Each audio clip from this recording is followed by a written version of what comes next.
What this represents? Tell us, sir. Maybe it's the calm before the storm. It's just awfully good that someone with the temperament of Donald Trump is not in charge of the law in our country. Because you'd be in jail. Secretary. Hillary's belief that it takes a village, which only makes sense, after all, in places like Haiti, where she's taken a number of them. The country will see the United States will see the first gay president or the first woman president. We already have it with Obama, so let's just calm down. Got it. You know Michelle is a trend. And for the international order that we have worked for generations to build. Ordinary men and women are too small-minded to govern their own affairs. But order and progress can only come when individuals surrender their rights to an all-powerful sovereign.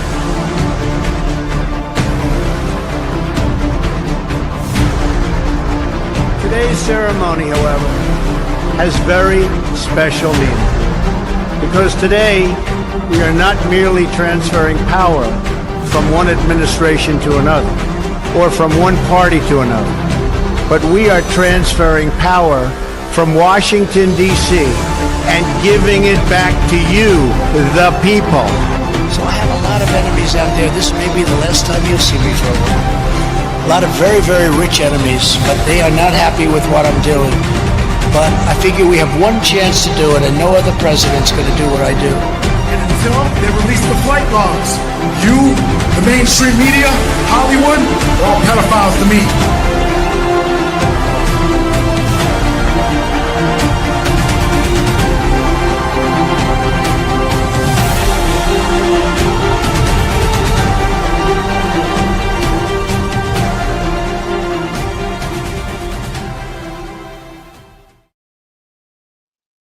How's it going, everybody? FCB here. Hope you're doing well. Hope you're doing fantastic. And I hope you're all in amazing spirits.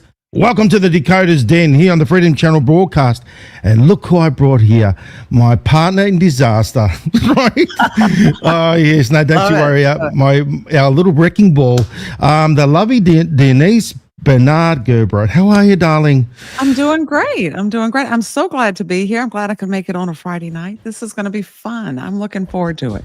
Oh, we got Double D going on, and we got it tomorrow again. That's right. I'll be here back tomorrow night for the Real Sarah show. Yes. So today is a very special, shall we say, treat for everybody. And it's been a long time coming, hasn't it, Dee? Especially when it's connected to Nasara, the pseudo Nasara Jassara, isn't it? That's right. That's right. So you know where we're going with this. Yeah. Now, we spoke about it in the previous show, and you touched on it, and we're going to reintroduce those slides that we spoke about, that you spoke about on the previous show, on the Real Nasara show. However, we're going to go into a lot of depth today. And then we're going to open up the chat, ladies and gentlemen, because I want all the questions. It doesn't matter. However, one thing I'm going to ask is it be done with respect. No nasty people. Otherwise, you won't last long in the chat, okay? I think that's a reasonable ask. What do you think, Dee? I think so. And I like to hear and respond to questions and all that kind of stuff, as long as you're polite. And we'll chat, like I say. Exactly. So this is what we will be talking about, ladies and gentlemen. The RV. The RV reevaluation currency scam decoded by us here. Right? And we're going to go into a lot of different, shall we say, topics. And we're going to, you know what they say, myth buster? Yeah, we're going to be myth busting all the myths today. And we've got all the facts, evidence, and receipts at hand, don't we, Dee? That's right. That's right. Come Yeah, loaded from air. 2 for the price of 1, yes. I like that one. Yeah, no, it's definitely going to be a day. You know, when they say, I love it when you wake up in the morning and you can feel the grifters' tears falling into the cup of coffee, you know, and their tears are going to make it all bitter for their coffee today, you know, unfortunately. But, you know, we love it when they cry because it means that they are basically closer and closer to an exit strategy. Isn't that right, Dee? Yes, yes. And the more light we can shine on it, the more of them run, and the better it is for the people, right? They get to know the truth and save your money. Exactly. Now let me bring up that little map again. You know which map I'm talking about. The new financial system map, and then we're going to go into other things. So have a look at this. Right at the top there, we got the fake Gasara business. Okay, you know, it was Nasara. Your father created the real Nasara, right? And then what did they do? They decided to make it a global grift. So they changed the acronym, right? Mm-hmm. And then they changed the acronym, and then they used that, and then they put the G. They dropped the N, and they put a G for global, because you know, making money off just America wasn't enough. Right, they added things to it as well. But first, they had this wish list that Sinead Goodwin came up with. Some of it was from the original real bill, and some of it was just made up. And then, as you have pointed out, why stay at home when you can go global? So they added things that would appeal to other countries, and again came up with a longer wish list and added the G in front of the acronym, which you know, it doesn't even stand for the name of the real bill. They the National Economic Security something or other. Mm-hmm. Which they've not been able to produce. No one has ever produced that bill. It's just a global grift.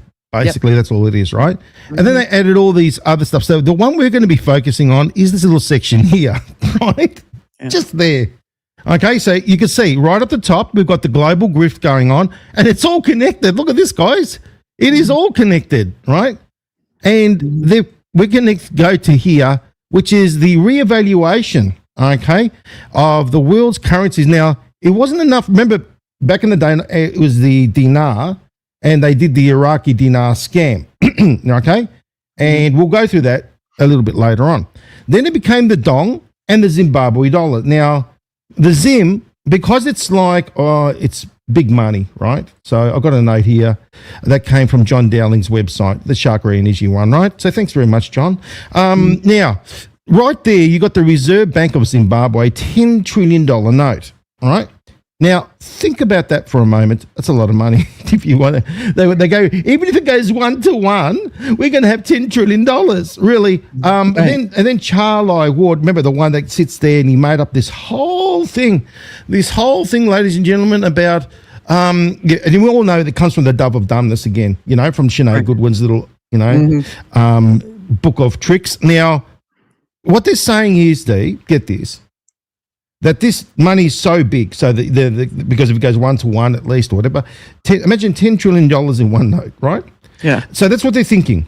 Now, they're saying that it's too big, that they're going to use this, okay, to basically do your humanitarian project. So this is the part of the grift, right? So they use this aspect of it, and I'll go through the psychology. It's so that, Charlie cares. Or they care because they want to do humanitarian projects. So, you know, they're going to do, you get what I mean? And it brings people's guard down. And then it allows the other grift business to go on, you know, that they've been pushing all the dinar and dong and all the rest of it, right? So this is like to get people's, because they're not making, you know, I know Dowling is going out there selling the notes, right? And all the rest of these other people. But there are those that are not selling it, but they're selling their intel, you know what I mean? The information. And then they have the, shall we say, the backdoor club, like Charlie does, the insiders club. So if you want to know more, then you got to pay, right? And that goes to, you know, the €11 a month. But if you get 1 million, say, people that are gullible enough, that's €1 million, €1 million a month. That's a lot of, that's a lot of cash, isn't it? Right? Yes, it is. Yeah, and then plus he gets to sell his own wares, plus he gets all the monetization. He's making insane amount of money, and they all do, right? So you can see how this grift is working. Now, they're saying that you're going to take this thing, but you've got to go and do all this song and dance, you know. And we've got the video. I want to play the video. We might as well start off with that. What do you reckon, D? Sure, go ahead. Add the numbers. Yeah, so apparently you got to take this to the Redemption Center. And the Redemption Center, you got to be on time. And if you're, I don't know, 3 minutes late, No, whatever, it was you're 10 minutes, going to be. and it was like when I watched the video, it was like 10 minutes. And you went to the end of the line, and it wasn't just for that day; it was for the whole thing. Oh my gosh, it was just my mouth was just wide open. My teeth were on the floor. It was unbelievable. And Charlie Ward is in that video, and all these other redemption specialists are there as well, and they're telling you exactly what's going on, right? Yeah. The problem is they're too specific, right? They're way too specific. And that indicates that is a huge con right there, right, D? Straight off the bat, right? Right. And then they start saying all these things, and it's like, where's your facts and receipts? And I say, please come on the show, please show us where, you know, how you come to these conclusions. But we never get any, you know, takers. That's the problem, D. No, we don't. No. I'd be willing to go. You know, let's have a meeting. You know, the big politicians meet, and when they have war talks, they meet in a neutral area. Let's meet in the neutral zone and let's talk about it. I don't care. Let me see what you've got to show. Well, you know, they don't want to show a damn thing. Yeah. All they can do is just, you know, as I said, all they're good at doing is grifting. And that's what they specialize in. Now, let's have a look at this little chart that I've got there, the RV reevaluation scam chart. The dong dinar is awaiting for the value to increase, right? It's a low rate currency. And what they're waiting for is profits, right? So when the dong goes up, or the dinar, that means they're going to make a lot of money, right? And the riches. Now, the Zimbabwe scam, which is what I showed you now, is the humanity goodness thing, you know, that little heartstring they plug there, humanitarian projects. So what it does is that the victim's guard goes down, thinking that the con artist is there to help humanity, right? Right. But then what they're trying to do, as I said, I mean, you got those like John Dowling pushing those sites, or his site, you know, that sells all that currencies for, in just ridiculous amounts, like I was showing you, right? Right. And then what they're doing is, if you want to know more, so people want to know and have the first, you know, shall we say, the bunch of intel, they want to be the first ones to get it. So if they want to know more, they've got to subscribe, don't they? Like the Charlie's €11 a month Insiders Club. That's an example. There's many of them, right? Right. So they subscribe €11 a month. Say there's 1 million of them, that's $11 million. Right? A lot of 11 million euro a month. That's a lot of money. Just on that scam alone, right? Yeah. Now, it allows them to sell their wares and they get monetized. The more people they suck in, the more money they get paid by social media, right? Like Rumble and YouTube and all the rest of that crap, right?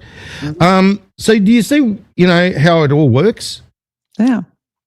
Yeah. You know, it's ridiculous, isn't it? It's ridiculous. And you know, not only are they taking in people's money for something that's never going to happen, they're getting to get, you know, what I call it, I guess, icing on the cake by all of the other, you know, fees and stuff like that. It just boggles the mind. Oh, look, a lot of things boggling my mind at this point, and that's the 5 million dong bundle that John Dowling's offering on his Chakra Energy site. But this is what I'm saying. Do you see how they're like the numbers? It's like, wow. It is. Don't be fooled by that. You know what I mean? I know. Don't be fooled by that garbage. And these are the Iraqi dinar. You know what I mean? So it's basically you go on the website and you want to buy the Vietnamese dong. Remember I did that whole little maths and he's making over $1,000. Yeah. You know, profit. Right. Off of on a $200 sale. Really, it was a $249 thing. But he was selling it for like $1,300 and something dollars. So. Oh, look, it's insanely disgusting. It really is. And then, you know, you got people that just they stick up for these grifters. I really don't get it, D. We're trying to help these people. Yeah. And then we get all this, shall we say, flack for it. Yeah, well, people are going to put up that defense, and we talked about that first one in the early days of the Real Nasara show, the psychology of it.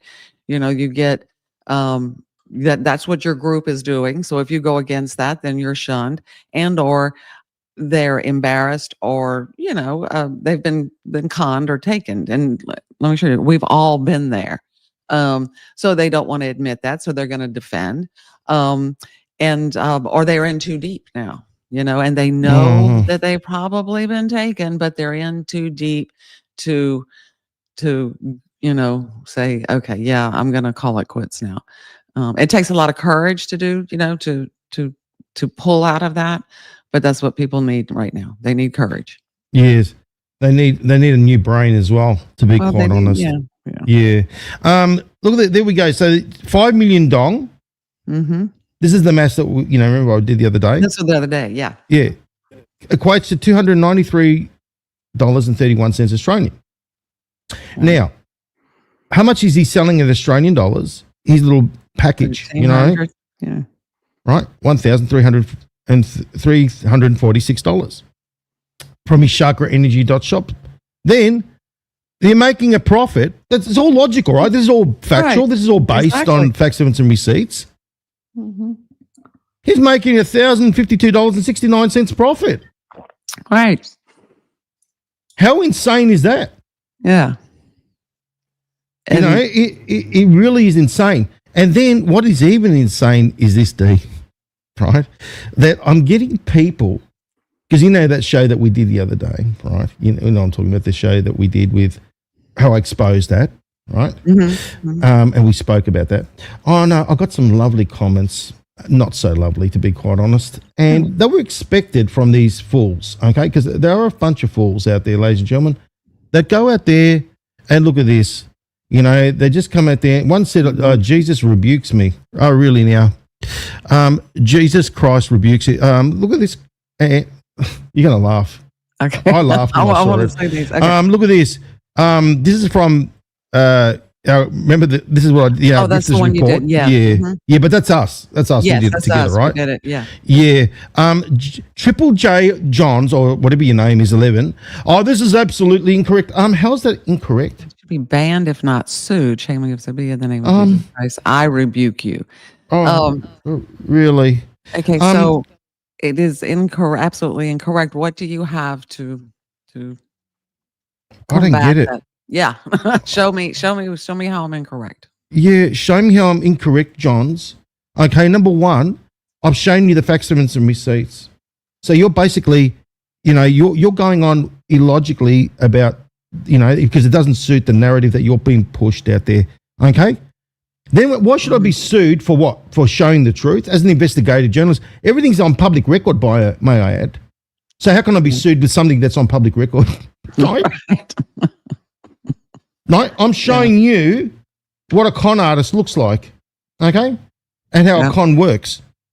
So no, the shame should be directly on Mr. John Dowling and all those that are doing it, right, Dee? Mm-hmm. Yes, absolutely. Another little fun fact, Dee, as well, which I decided to go into scripture because, I'm about facts, evidence, and receipts. Mm-hmm. Now, Jesus, okay, remember when he threw the money chamber? Do you want to read that one? The money changers tables, remember? Back in the day? Yeah, the incident during a visit to the temple in Jerusalem for the Passover festival. Jesus found merchants selling animals for sacrifice and money changers exchanging for currency for temple tax. The action, Jesus made a whip of cords, drove out the animals, overturned the tables. Correct. But do you see what he said? The money changers exchanging foreign currency. How spot on is that? Yes, for temple tax. Yeah, but the foreign currency, exchanging foreign currency, isn't it what they're doing? Exchanging foreign currency. And the thing is, Jesus was against usury, ladies and gentlemen. Yes. That's in the Bible as well. So in other facts, Jesus should be rebuking John Dowling, and you should withdraw that comment because I'm even showing you in scripture what happened, all right? And Jesus overthrew the money tables because of what they did and exchanging foreign currency. Mm-hmm. No. If I was you, I would have a hard look at yourself. Don't you think so, Dee? Yes, I agree. Yeah, just have to revisit that. So, but like I said, people Yes. get upset when you threaten their core beliefs, and it's a hard thing. So. No, but if you're going to say something and make a statement, I think you better have a hard think about what you're saying Exactly. before you open your mouth. You know what I mean? That is correct. That is correct, especially Exactly. in today's world. Now, as I said, Jesus, would not rebuke me. He actually would congratulate me. Okay, because I'm doing God's work in the sense of exposing what's God about? Truth. Right? That's right. Not about lying, not about deceiving like Mr. John Dowling and the rest of it. Right? All right. No, not at all. No. Right? Now, I had this other little one here, which I had to laugh. Have a look at this one. I've never heard the John Dowling group say to get a QFS account. All right. You have to go to a redemption center. Okay. I have heard others say it, but not John Dowling group. Okay, let me show you. You know I'm about the facts and some receipts there, right? Me. John Dowling, what does he say on the bottom there? John Dowling discusses the wealth transfer and the QFS with Brent Johnson. Stop right there. Right. Yeah, you see it, right? Okay.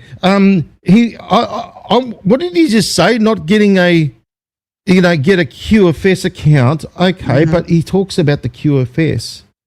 He's got it listed there. You obviously don't pay attention to what Mr. Dowling's talking about. He's telling you about wealth transfer, transferring it into where? Where? The QFS. So I would say that he is discussing QFS, obviously as an account, if he's talking about wealth transfer and the QFS. Yes. You know what I mean? Yes. I was reading the rest of that comment. Can you bring it back up? Yeah, sure. You mind if I read it? I'll bring that garbage up for you. There we go. I wanted to read what else was said. Yes. Tier 4 is not the same as tiers 1, 2, 3, 4, 8. Mm-hmm. Groups. It will make more sense as to why some groups will have a different rate. The Sarah Jacera is not the same as the Bill Clinton under the military gunpoint signed into law. Okay, that never happened. It has been revised to, okay, let me back up here. And yes, the Sarah Jacera is not the same one that Bill Clinton under military gunpoint signed into law. It has been revised to be compatible leading edge of new heaven on earth we are moving into. It probably won't be called Nasera Jacera, but we will have the same end goal. You have choices to make. I would like to see, I don't know who sent that, but I would like to see this new revised Nasera Jacera compatible leading edge. Yeah, I would like someone to send me those documents, please, so that I can. Oh, you'd be waiting a long time for that. I'm going to ask anyway, because I have the real bill, but okay. Do you want to continue? It says it has been revised to be compatible leading edge of the new heaven and earth. What does that mean? Oh, I'm sure that goes to how Nasera Jacera was tied in with spiritual teachings and New Age movement. In fact, that's on my timeline. How that got interplayed and just got moved completely away from solid monetary fiscal reform in the real world into, spiritual teachings. That's all I can say. And then you see how it continues on. It says it probably won't be called Nasara Jacera. You're right there. Okay. But it will be called Nasara, real Nasara. That's what it'll be called if it is. Then it says the same end goal. Now, where's your facts and receipts on that one? You just make all these statements. Yeah. I don't know whether it's the tier groups 1, 2, 3, 4, and 8. I mean, this all comes from Charlie Ward again. Right? All these tier groups. The only tears these people will be feeling is the tears coming down their eyes once they realize they've been grifted. Okay? Yeah. You have a choice to make, really. Yeah. The choice I choose to make is with the truth. Yeah. I invite them to come watch the Real Nasera by. show and learn about what the real Nasera is and learn something about true monetary and fiscal reform, and why we need it. And so do your homework. Please come and join us on the show and learn something. Yeah, they would learn a lot from us. Now, this is the thing. I mean, look, he talks about that he apparently didn't. So I proved that one wrong about the QFS, right? That's on his statement, right? Yeah. Then he talks about the redemption center. Well, I went into Google and yeah, that one there, D. Let me see what this one says. Very And up interesting, front, the isn't it? prophetic discuss the great. So this source was saying if we did not take buyback offer at the redemption center for 1 million, it would be worthless. I was not buying that. Okay. Yeah. So yeah, that one got debunked completely. Now another thing is, look at this. The RV process. So he doesn't speak about the redemption center, but there's a RV process. That's the redemption center business. And, you know, obviously he's joined by SG9, that clown as well. Look at that, 3 weeks ago. So I literally destroyed that one. You know what I mean, dude? Yeah. Yeah, Absolutely. I mean, sorry. Yeah. Like we went through your little comment there. And if you got anything else to say, come on the show and talk about it. You know what I mean? We love the discussion. And I would Yes. love for these people who are talking about Nasara to come learn about the real one, because it would answer so many of their questions, and it's solid information, and it's doable. Okay.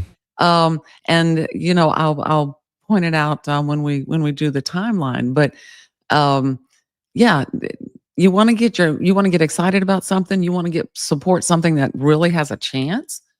This is not it. Okay. All of this RV and the Sarah Jacera, it's not going anywhere. And I'll explain why in a little bit. And then this is from him again, the same one that said about the QFS, and I just destroyed that one. Everything we do and decision we make is about discernment. Yes, that's correct. You got that part right. All right. I bought my first foreign currency from this site a few years ago. I felt the currency were legit and not counterfeit. It's not about we're not talking about counterfeit here. We're talking about the currency, right, Dee? It's nothing to do with being exactly counterfeit. the value of the currency. I got the dinar as well back in the day when I believed it, and it was legit. Right? I checked it. So we're not disputing whether it's counterfeit or not counterfeit. Okay. Now, I knew it was more expensive. Since then, I go to my bank and I buy foreign currencies. Iraq dinar is not available. Yeah, that's correct. You've got to go through a dealer, and that's why. Why ask yourself why it's not available through the banks, right? Right. Because of the scam, right? Now, excuse me. Since then, I go to my bank and buy. Okay, yep. Iraq dinar is not available. Yes, we established that. Trump told us in his first term that he has pallets of dinar. No, I haven't seen that. What I did come across, ladies and gentlemen, is a different type of video. Denise? The pellets that Trump was talking about was the pellets that Obama was sending over there, right? To do with, the money. Right. That right. was, when you sent it on the plane. Yeah. Yeah, that's that one there. And what happens is they blur the line between that and this other little video, which I'm going to bring out. So I looked everywhere, ladies and gentlemen, for Trump saying on his first term about pallets of dinar. No, he wasn't talking about that, ladies and gentlemen. He was talking about the pallets of Obama sending over there. You know what I mean? And then what happened was, I got the other video that these grifters have been bouncing around the place, right? These RV scam artists, which I'm going to blow apart today for the very first time worldwide, okay? That this is what they're basing this whole thing on, is this one video, what Trump says, right? When you refer to they're basing I'll read at the bottom, they were looking for an investment. Okay, so at the bottom they said he's talking about they bought it low and they expect it to go higher. And they said they were looking for investments for their retirement and heard about it and took a chance. So it's like, buying, I guess, any other commodity that you think is going to increase in value. But in this case, it doesn't seem very likely that that's going to happen based on the evidence that you have. Mm. You know what I'm saying about Yeah. what the real money, Well, the real money is. Like, have you found that video? Can you find it? I couldn't find it. Does everyone in the chat can find it? Find it. Okay. And they're saying that this apparently pallets of dinar. He said that US literally build Iraq back to where it is now and should get paid for it. Yeah, no, I've got that video. Yeah. Where he says that Iraq should pay the US taxpayer money, right? Because of, and I've got that little video. Yeah. Well, because we invested so much in their country. So yes. That's what he was saying. Yeah. Yeah. So, okay, keep reading it, D, because we need to go through this. Okay. Let's start back up here. Iraq dinar is not available anymore through the banks. Why? Trump told us his first term, the United States, has pallets of dinar. He said the U.S. literally built Iraq back to where it is now, and we should get paid for that. So you have a choice to make. The site never says other sites as well. It will re-eval at 10,000 to 1. It says somewhere between 322 and 430. But I've also seen that currencies will go 1 to 1. To me, that makes more sense, but I don't know for sure. So if you believe that 10,000 will go 1 to 1, then you just made $10,000. You should have bought dinar when U.S. invaded Iraq because it was really inexpensive then. I have several friends who did, and I asked them how did they know? They said they were just looking for investments for their retirement. I heard about it and took a chance. Okay. So, right. I'd like to know how that worked out. I want to find that video, and I looked high and low for it, D.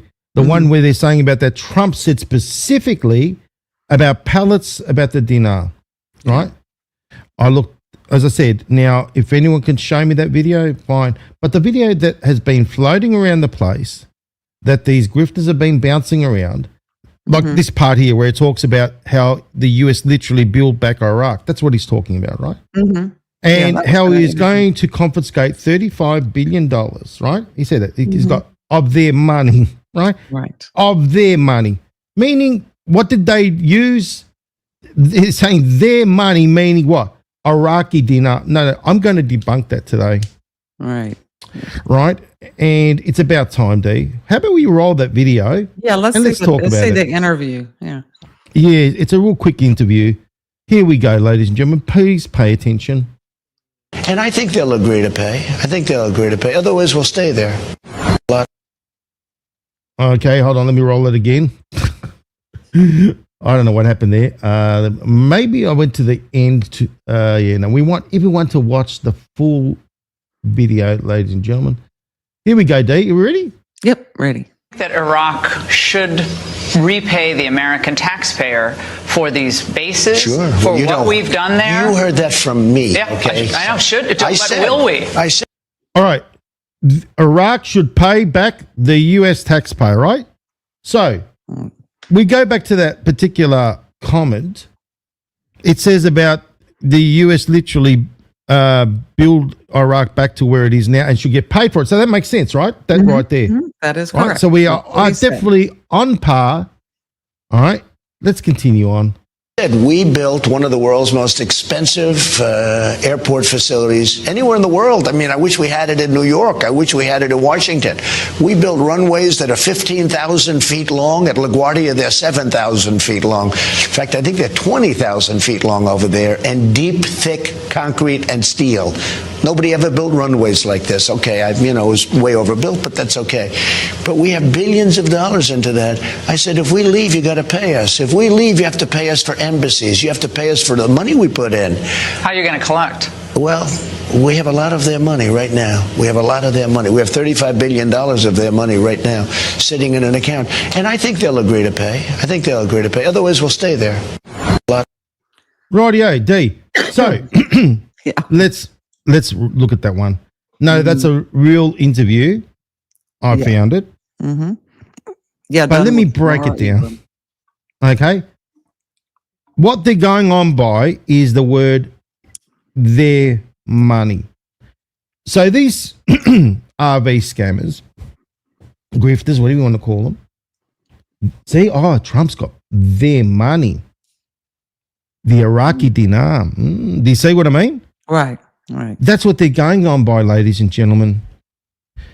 He said 35 billion, didn't he, D? You heard that little magic number, didn't you? Yes. Let's just play that a little again from there, because I want to make sure that everyone hears, including the grifters, right? Because I think it's only fair that they pay attention to what's being said here, especially, when President Trump speaks, he speaks very specifically. 35 billion. And what is they're talking about what, 35 billion Iraqi dollars? I'll tell you how much that works out to be. Okay, good. I'm glad you did the math. Okay, don't you worry, I've done everything. You know me. I know. I make sure that I dot my I's and cross my T's when it comes to this stuff. Now, $35 billion, you can basically jam it, okay? Compared to, I'd rather take the 35 billion US dollars than the 35 billion, because that'll be peanuts. You probably pay 50 cents to every American. Right. Right? Yeah, right. Let's have a look, ladies and gentlemen, what is it called? 35 billion Iraqi dollars. Sorry, I've got to laugh. Right? Is in US dollars. Okay. 26 million. 26 million dollars US. Right? So would you rather take the $35 billion US, or would you rather take their money, as the grifters call it, the RV scammers, and convert it to, US dollars, goes to $26 million of their money. Right? Yeah, exactly. So already you can see, you think President Trump is stupid. He is not. Okay? He definitely isn't. He's a businessman. Right. And he didn't become a billionaire from doing stupid deals like that, right? What he actually meant, D, about the $35 billion, let's have a look at the articles, because, we go with what's facts and some receipts here, right? Now, it says there, Trump for the Iraqis, we have 35 billion of your money. So this comes from the video, right? From here. Right? Now, what is he actually meaning by $35 billion? Well, let's go here. The Times of Israel, it's the proper newspaper, it's mainstream media. Trump threatens to block oil cash kept in Federal Reserve, right? It's a federal bank. Which federal bank? It's the Federal Bank of New York. New York. Right? Do you see that? Are kicked out. The U.S. will block your account at the Federal Reserve Bank in New York, one official said. Correct. Yeah. Right? So it's basically, we've established that it's money in the Federal Reserve Bank in New York, right? And the Central Bank of Iraq's account at the Fed was established in 2003, right? Right. So we know we're on the right track. I don't you worry, I've got plenty more where they come from, as they say. I've got plenty. And this is the thing. Here we go. This is from CNNBC. Warns Iraq could lose. This is back in 2020, ladies and gentlemen, in January of 2020. Wouldn't read that bit? Okay. Trump administration warns Iraq could lose New York Fed account if U.S. troops forced to leave. Wall Street Journal, January 11th, 2020. Do you want to read that part? The Trump administration this week warned Iraq that it could lose access to its central bank account at the Federal Reserve of New York if Baghdad expels American troops from the region, Iraq officials told Wall Street Journal. Shutting down Iraq's account at the Federal Reserve could be detrimental to its financial system. The country puts its revenue from oil sales there and takes out that money to pay government salaries and contracts. Makes sense, doesn't it? Mm-hmm. Mm-hmm. Right. So you could see that we've got the goods, right? All right. We've got the goods. Now, get ready for this one. Okay. We're back at the time of Israel newspaper. Let's go a little bit further down, shall we? What does it say there? To this day, revenues are paid in dollars to the Fed account daily, with the balance now sitting at about 35 million, Iraq officials told AFP. Rightio. So we're on the right track, right? The numbers match up, right? Yeah. Now the question is what is it? 35 billion Iraqi dollars? Now we're talking about the Federal Reserve in New York, ladies and gentlemen. Okay. And what do they trade in? U.S. dollars. Yeah, have a read. The Federal Reserve Bank of New York holds Iraqis' U.S. dollar reserves and historically has facilitated their transfer to Iraq. This process has been a source of both economic support by providing the Central Bank of Iraq with dollars for its auction program and controversy due to the past issues with managing large cash shipments into a war zone and recent concerns about illicit dollar flows impacting Iraq's economy. Makes sense, doesn't it? Mm-hmm. So the Federal Reserve is holding on. So we already established 35 billions in the account, right? That's been proven with the facts, evidence, and receipts, right? Right. Now we've basically dispelled. Oh, it wasn't an Iraqi dinar. No. The Federal Reserve, what is it holding? US dollars. US dollars. Mm-hmm. Yeah. So this whole thing about them saying their money, that's been busted now, isn't it, Dee? Right, right. Completely. And yeah, they're reevaluating. And what I still can't make the connection is, what are they talking about reevaluating? The dinar is going to go up, right? If they release this money, is that what they're claiming? That the value of their currency will go up? Well, when they say I prepared something beforehand, okay. You know what I mean, Dee? Yeah. Let's look at the stats. Okay. The statistics. So let's have a look at this. This is what it's currently worth. How much is that?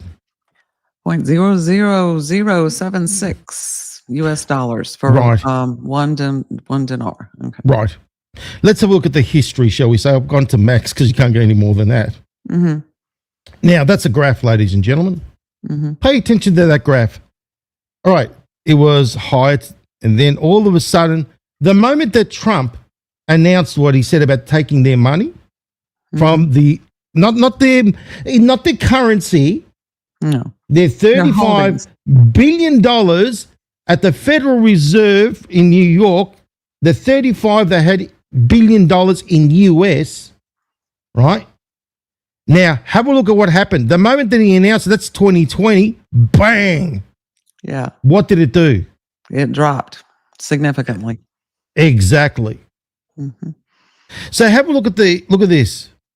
So all this time, I mean, they've been kicking this can up the road, this Iraqi dinar can, over and over and over and over again. Okay. And they've been kicking it up the road, right? Mm-hmm. And look at this. All the way. Had it gone up? No, it's gone down. Mm-hmm. And it's basically here now. Right? Right. What is it telling you? Yeah, that it's one thing has nothing to do with it. When you talk about the value of a currency, it depends on what it's based on. And if it were actually dinar dollars that Trump was holding on to, and he sent it back to him, then that just floods their country with more of their same paper, which makes it worth even less. Okay, exactly. You see what I'm saying? So yeah, it doesn't make any sense. Oh, look, and this is in 2018. Are you ready for this article? Read this one. Donald Trump supporters think president will make them rich if they buy Iraqi money. Okay, the supporters think the president will make them rich. Who wrote this? Tim O'Connor. This is in Newsweek. Okay. Have a read of that one. Okay, a number of people in the United States have bought millions of Iraqi dinars in hopes that President Trump would revalue the currency to make them rich. Rumors that the U.S. government was planning to set the Iraqi dinar, currently worth 0.0084 of a dollar, to something equal to or even beyond the dollar, predate Trump. Okay, to predate Trump, going back to the period of the Iraqi President Saddam Hussein's rule before the Gulf War in the early 1990s. The U.S. first took military action in response to his invasion of Kuwait, later sanctioned Baghdad, and ultimately unseated the leader in a 2003 invasion, leaving the U.S. in control of a ravaged economy. Okay, so as the Daily Beast reported Tuesday, however, this theory has taken on a new life under Trump, who some supporters took literally when he promised in April 2017 that all currencies would be on a level playing field in response to allegations that China was manipulating the value of the yen. Bingo. He spoke about that not long ago. Remember about how China were devaluing their currency. We'll go back to this. Yes. Right. Now, he said about he was talking about not having a strong currency can work against you with trade, right? Which China used that to, shall we say, their benefit by devaluating their currency and then bringing in, shall we say, enticing companies to go and build there, right? Right. From the United States going there, right? That makes sense. What he's talking about is, do you see how, okay, now I get this. You see how there's reevaluating clown jobs out there. They're saying on an equal level playing field. What they're saying is, do you see what's going on? Let's take, for example, the dong, right? So according to Mr. John Dowling, that $5 million is going to make you $5 million, according to what they believe, right? Right. So we got the $5 million package from Mr. John Dowling, right? And what he's saying is if they're going on an equal level playing field, that's going to be 1 for 1. Right. You see where this is going to? Yes. And so they're basing that on that statement made by Trump that foreign currency would be on a level playing field. That's not realistic. I don't care about it. That's not realistic. And it's the same thing with the dinar. Do you see how they're going with the dinar as well? So what they're saying is, even if it goes 1 to 1, you're still going to make money. So the grifters is basically, at the start, I'll never forget. They were, it was ridiculous amounts. It's going to go up to $11 for, 11 is going to be like, going to get 11 US from 1 dinar, all that sort of shit. They were coming up with all these different ridiculous rates, right? Right. To entice everybody. And what they were doing is just up and down, up and down. And the dinar didn't, it was all crap to begin with, right? But what it did was they were basically creating a base that was reliant on their fake intel, which means if you want to know more, you know what I mean? Yeah, okay. Come so and subscribe. Now we're behind the paywall. Okay. Exactly. Okay. It's exactly that. And then Mr. John Dowling and the gang with Mr. Chakra Energy and all them, are making a shitload of cash selling these kind of currencies. Now, do you see how it all works? Yeah. Right. But if they're basing it on that, then that's not how economics works. No. Would you like to? What I would say President Trump would be doing is, creating an equal level playing field using gold, like Harvey. It goes back to Harvey again. Bimetallic, gold and silver. Right. Back to there, creating a stabilization of the currency, but it will be fair. It's not going to be like, because your dong is worth 5 million dong, that you're going to get 5 million dong. You know what I mean? Right. Or if you got hundreds of billions of bloody Iraqi dong, Iraqi dinar, you're going to get 100, in US dollars. It doesn't work like that. And trying to, people talk about the returning to a bimetallic currency. And that's a little bit more difficult than people realize. Trading that we've talked about in the realness era, the different components. One was to moving the Fed to the Treasury. And we looked at that in that bill that's actually in the Congress right now. all that's doing is changing the name on the electric bill. Okay, that's nothing. We let go of the employees and we move everybody over. To return the country to a gold standard it's a much difficult trick. And if it happens like it did in 1933, then there's going to be some problems. It's going to be rough for some people. So a lot of things, you have to take that into consideration. Read that one. To level the comment. playing the field. I got taken a few years ago and bought from Dowling and Shocker Energy. I believed it at the time. Green, M. Green, I admire your courage for saying that and speaking out. I'm very proud of you.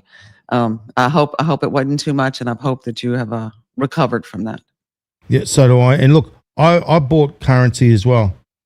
Look, I'll put my hand up. I got scammed. Well, look, it's a wise idea. Okay, look, if you're wanting to hedge your bets in a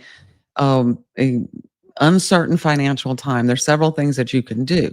One of them is to have currency in other countries, right? If your currency, let's say here in the United States, just devalued, but you've got some currency elsewhere, that helps your portfolio so that you're not completely, out. There's several things that you can do, when, like I said, when things are unstable, and that's one of them. So investing in foreign currency is not a bad thing, but you need to be smart about it, and know what you're getting for your money. And when you need to do it legitimately through a broker, an exchange, that has reputation.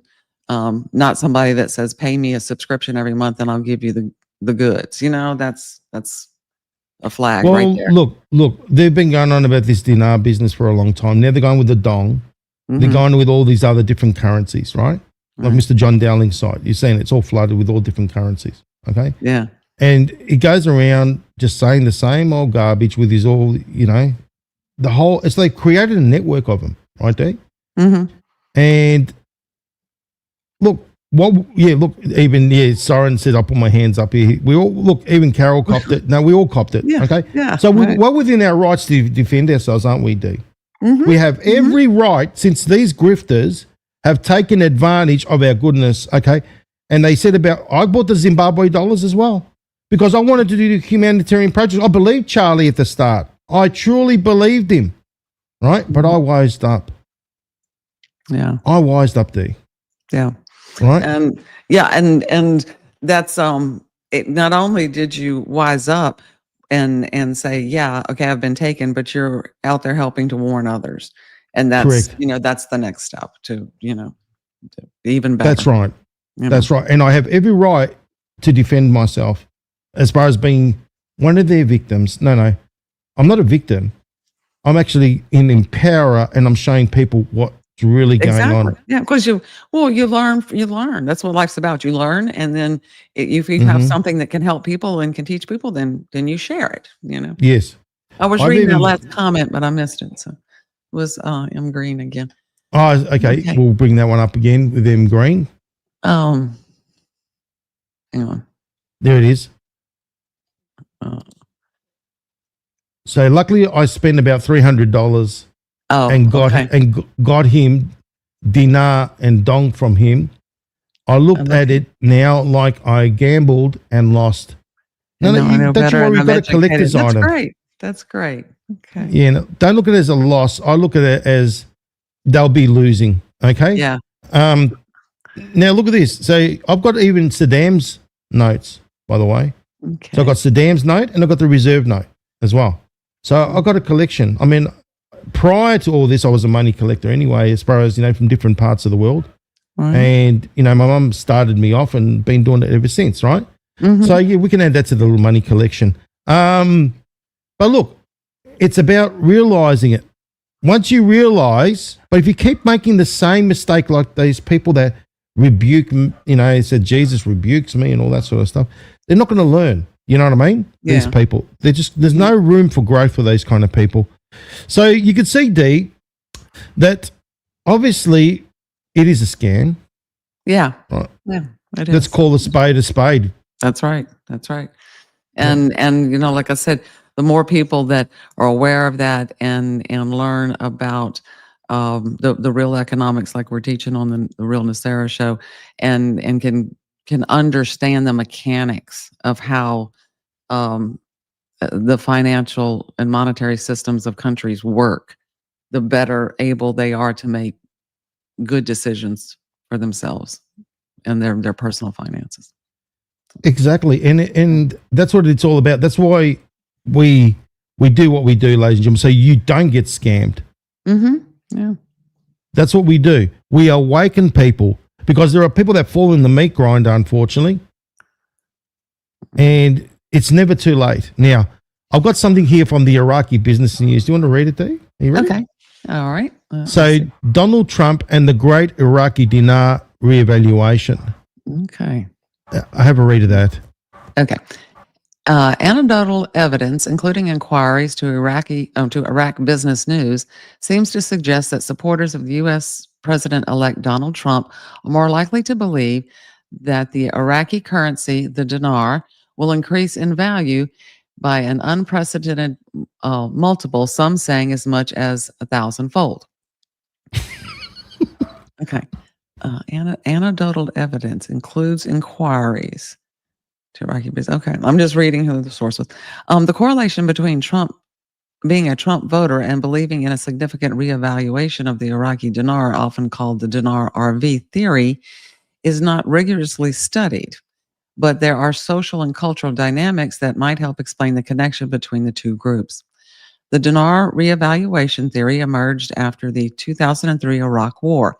The basic premise is that the Iraqi dinar, which traded around 3 IQD per US dollar before the 1991 Gulf War, but crashed roughly 1,310 IQD per US dollar, would suddenly revalue back to its previous rate or even higher. Believers often hold large quantities of physical dinar notes, sometimes investing tens of thousands of dollars. The theory spread among Trump voters was facilitated by several factors. One, the global reset narrative. Many believers connect the dinar reevaluation to a broader theory about Trump leading a massive reorganization of the global financial system. This often tied to QAnon adjacent beliefs about Trump secretly fighting a deep state that was suppressing the dinar's true value. Some proponents claim that Trump and his team were directly involved in orchestrating the coming reevaluation. Social media dynamics. The theory spread rapidly through Facebook groups, YouTube channels, and forums that also shared pro-Trump content. Many of these platforms use similar language about mainstream media suppression of both Trump and the truth about the dinar. Currency speculators and scammers actively targeted these communities, recognizing their receptiveness to anti-establishment financial narratives. Well, that's just hit the nail on the head, didn't it? Yeah, spot on. Spot on. Political context. The theory appealed to a desire for both financial windfall and validation of political beliefs. Some promoters claimed Trump's middle-age policies, particularly regarding Iraq and Saudi Arabia, would trigger the reevaluation. The belief often aligned with broader skepticism of traditional financial institution and expertise. Psychological factors. The combination of potential financial reward and political validation created a powerful motivational force. Believers often interpreted skepticism from financial experts as further evidence of a cover-up. The complexity of international currency markets made it easier for promoters to make plausible sounding but false claims. Investment in theory often strengthens social bonds within these communities, making it harder to abandon the belief. Yeah, here we go. Despite years of failed predictions, the theory continues to circulate. Some believers have modified the timeline, but maintain their basic conviction. The persistence of this belief system, despite contrary evidence and expert warnings, illustrates how financial conspiracy theories can become deeply intertwined with political identity and restraint to contrary evidence. Both Trump supporters and proponents of the dinar reevaluation theory often demonstrate a tendency toward belief in conspiracy theories or hidden truths that challenge mainstream narratives. There you go, eh? That sums it up pretty good. Now, they did sum it up very well, and especially see this part here. Mm-hmm. What does it say right there? Have modified the timeline. Yeah. I call that kicking the can up the road. Yes. That's what I call it. Continue to do it. Mm-hmm. Oh, yes. They continue to kick the can up the road. Now, this is from the Iraqi Business News. Okay. I was trying to figure, I didn't catch the source right in front. So, Iraqi Business News. Well, yes, that's right. Their money, they should know. well, that's it. I mean, they should know. Now, what factors would contribute to an increase in the dinar? Well, there needs to be a lot of things that change, don't they? Mm-hmm. Mm-hmm. Yeah, to strengthen the currency, they're going to have a solid backing and a better economy, to make their currency worth something. Right? Exactly that. Now, let's have a read of this, Dee.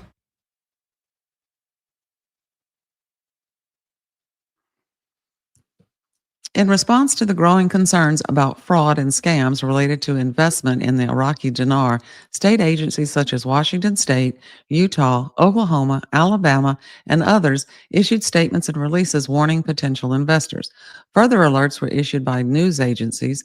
These alerts usually warn potential investors that there is no place outside Iraq to exchange the dinar, that they are typically sold by dealers at inflated prices, and that there is little evidence to substantiate the claims of significant appreciation of their investment due to reevaluation of the currency. February 2014, the Better Business Bureau. But the scammers will use the whole, like I said, they've tied it to Q, and they'll use this whole conspiracy theory thing to say, well, they're not telling us, because they're hiding it from us. I used a little saying that one of my mentors told me one time: not every crow you see is bearing a message. Sometimes you just see a crow. Okay, you need to use some discernment. Don't be so open-minded that your brains fall out. Look at things objectively, do your homework, do your research. Oh, yeah. I think it's about time that people started doing their homework and started doing their research. Dee, what do you think? It's very important, guys. And look, I'll look at this person. I'm sorry. Let me show you if I've got this other comment, because I get these comments, ladies and gentlemen, and I think to myself, oh, you still haven't learned a damn thing, haven't you? Mr. VB Patriot.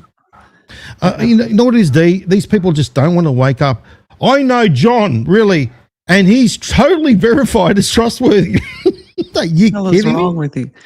Yeah, what the hell is wrong with me? I've shown you what Mr. Dowling's all about. Does the individual know him personally? Oh, yes. I don't know about that one.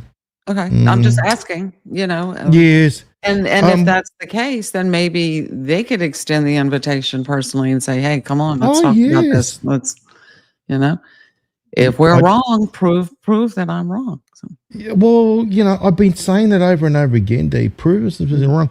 I mean, look, we know that Mr. John Dowling, we did the maths, right? I showed you the scammetry, right? How, he's been promoting that scam. Okay. And let's make it very clear. It is him that is promoting that scam. Let me show you a little proof right here. Look at that, Dee. This is John Dowling, right? John Dowling's weekly RV updates, right? This goes to 10th of October. Let's go down. What does it point to there? Okay. The chakra call. Okay. Genuine currencies are carefully sourced. Carefully sourced so you can make more money. Yep, keep going. Okay. Chakra 17 coffee, the website, secure. No, chakraenergy.shop. Oh, Chakra Energy Shop. So, okay, yeah, that's the website. Yeah. Yeah, that's the website where he does his little currency exchanges, right? Okay. And he makes a shitload of cash. Now, no, Mr. What was his name? VB Patriot. I think you better go and, have a look at John Dowling again before you make that sort of comment, Because do you see the illogical comments that they make? It just doesn't make any sense. It's out of belief, and what they've, like I said, challenging someone's belief system is hard, and they've got to go back and say, wait a minute, okay, let me take another look at this. And some will and some won't. And that's just the way it is. No, but they get nasty with me, Dan. And, it's like, take your nastiness elsewhere, please. Because I ain't going to put up with. I'm no one's punching bag, by the way. You know, we're no one's punching bag. Now, look, getting back to Mr. VB. Sorry. I said, well, if they bring me some evidence and show me, then I'm all willing to discuss anything, as long as it's apples for apples. Yes, apples for apples. Now, look at that, Mr. VB Patriot. I know John, and he's totally verified as trustworthy. We didn't say that he's not selling genuine currency. We're saying that he's grifting. And the facts, evidence, and receipts are right there in that little slide. Right there, Mr. VB Patriot. That's his website. I've proven that he promotes it, right? That's all been proven. That's the amount.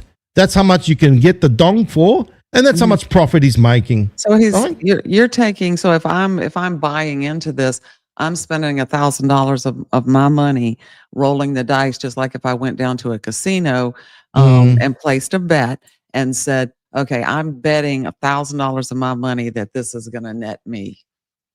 Well, there's rolling to me. Yeah. And again, I wouldn't do that with my money. Not $1,000 for sure. Well, here's the thing. I mean, there's rolling the dice and there's crapping out. And this is crapping out. And I'll tell you why. You crapped out in two ways. Number one, you're not going to get your money back, right? Because you could have saved yourself shall we say $1,052.69, right? Or, even if they sold it to you for 350, right? Australian dollars, right? Yeah. For $5 million. Now, you're still on the up, right? You're not on the down. But if you buy from John Dowling's site, you're going to be on the down, right? So you're going to get a double kick, a double whammy, right? So that's the difference, Steve. You know what I mean? It's like this. You could go to a exchange place, because the VMed dong you can go and buy it at any exchange, right? The bank, whatever, and you'll get it. And if you do score, good luck to you, right? But at least you're not going to be out of pocket $1,000. You know what I'm saying? That's exactly what I'm saying. If you want to invest in a foreign currency, it's not a bad idea, but do it through the right channels. Correct. And pay what it's what it's worth. And then if it suddenly goes up, well then wow, you've made some money. But to pay that kind of profit just for an exchange is it's ridiculous. It's ridiculous. It's highway robbery. It is. It is. And John Dowling should be ashamed of himself, and so should Mr. VB Patriot, making this kind of statement that he verifies him to be trustworthy, where I've shown using the facts, evidence, and receipts that he is not. You know what I mean? I wonder if I wonder if he's a regular. This is the first time he's heard this information, maybe. So. Yeah, no, he got nasty in another one. I didn't want to choose to show that one because, that's okay. That kind of clown over there really needs to go and have a hard look at himself, sitting there sticking up for grifters. These people really need to have a hard look at themselves. What are you doing? You're enabling that kind of behavior. Are you sick? You know what I mean? Yeah. Right. And then look at this. Another one, right? And another one. Okay, let me see if I got this one right. Yes, US nation. So I think Carol said something to him, and because she was, obviously, setting the record straight in Rumble, and he goes, "What are you talking about? You're listening to a hater," meaning us, because we were on the show. Okay. Who is lying? No, meaning me. Who is lying to people? Really, this will come back on me, on him. Oh, really? How will that come back on me when I'm exposing the truth, Mr. US national? You're not really a nationalist because you're not for Americans. You're not really for your patriot people, because you know what? I'm helping people. I'm showing people. I'm saving them the trouble and the heartache. And you're telling me that I'm a hater because it doesn't suit Mr. John Dowling or your narrative? Okay? You know what I mean, Dee? Look at this disgusting behavior. Was that on? Is that on today's show? No, it was on the one that we were. Remember? Oh, there we go. No, this one here. No, this one. Show. Yes. This one. Okay. Yes. when we did the Grifters report. It's going to take time for people for this information to sink in, and then they'll realize that we have the facts, evidence, receipts to prove that he is ripping people off. I've been shown the facts, evidence, yes, receipts. exactly. And so, if people want to continue to support that, then it's your money. Do what you want to with it. It's I would hope that you would be smarter than that, but I'm not going to let it go by and say or support it. When it's obvious that it is built on lies. That's what Carol wrote. And then he responded to that. I said that John can't serve two masters. That's what she wrote. And then he wrote that about me. Okay. Because you know what it is? They can't attack the message, ladies and gentlemen. They just can't, right? They can't. So they go after the messenger, D, all the time. Let's go after FCP. You don't realize I will give you a kick. You'll go straight to hell. You know what I mean? It doesn't bother me. Yeah. As what did it say? If you want to call me names or, all that, whatever. It just doesn't bother me. But do you see you're not going to upset my energy. Do you see the illogical? It's just so illogical. They sit there and they make these comments. Yeah, they just got no brains. They're weak. I agree with you, Rose. They are very weak. And you could see that they come back with nothing, zero. Okay, and I've shown you their comments, and it's like, why are they going to have a hard look at themselves? Realistically speaking, they're just sitting there, trying to gaslight people into their realities. No, don't even bother. Okay, now talk about gaslighting in people, trying to get them sucked into their reality. I've got a little video that talks about the Redemption Center. Since we're on that topic, yes. Yeah, let's do that one. Yes, let's just talk about that, ladies and gentlemen. So the Redemption Center apparently is the place where you'll be able to redeem. Sorry, I'm going to try not to laugh about this. I know, it's a good one. Yeah. This is the place where you're going to redeem your Zimbabwe dollars, which is the dollars that will help you with your humanitarian projects, right? So this one right here. So because they're worth trillions and trillions of dollars, say there's a lot of people that got, shitload of that money. They're thinking that they're going to do all these humanitarian projects because, remember, people are good. And basically, what do? They bought into this because people are good and they want to believe in it. So their guard goes down. Like Charlie Ward, how does he, sell his grift? Well, he's a humanitarian. He cares about people. That's why they're doing this. You know what I mean? That's why we need the redemption centers. Now, apparently in the redemption centers,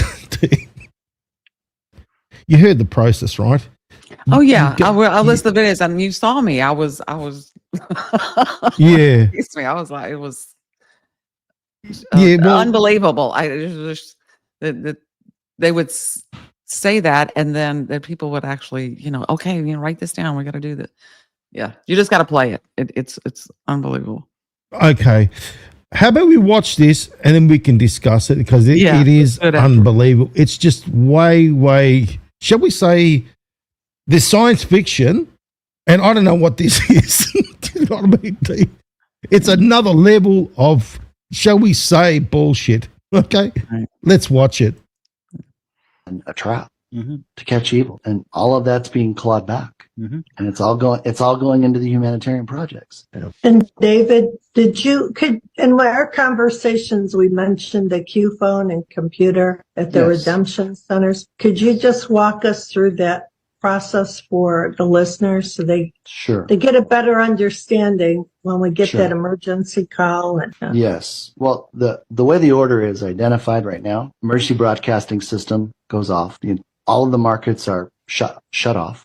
We then have the disclosure, 2-day, 3-day, 10-day. Then we're going to go into the notification from Wells Fargo Bank via email to call an 800 number. We're then going to be routed to a regional call center in the United States. There's 8 of them. There's 7,000 redemption centers. Each person will be given an appointment after they identify themselves. We'll arrive at the appointment no earlier than 10 minutes. If you do, you go to the end of the line. And that's not the end of the line for the day. it's the end of the line for the entire process. And it doesn't guarantee you'll be seen. It's because it's going to be 8 to 12 days, not 30 days. Then you're going to go in and you're going to go into that initial screening room, and that's where the wheat gets separated from the chaff. If you have a pure heart, you're going to go through the correct door, and you're going to begin to go to station 2, 3, 4, 5, 6, 7, 8, 9. And those stations are going to ask you for foreign currency, where you're able to exchange it. It's added to your quantum access account card. If you have dinar, there's a special rate. So first you need to ask what the rate is, and then you need to ask for the special rate. And I've heard the special rate is $11 to $17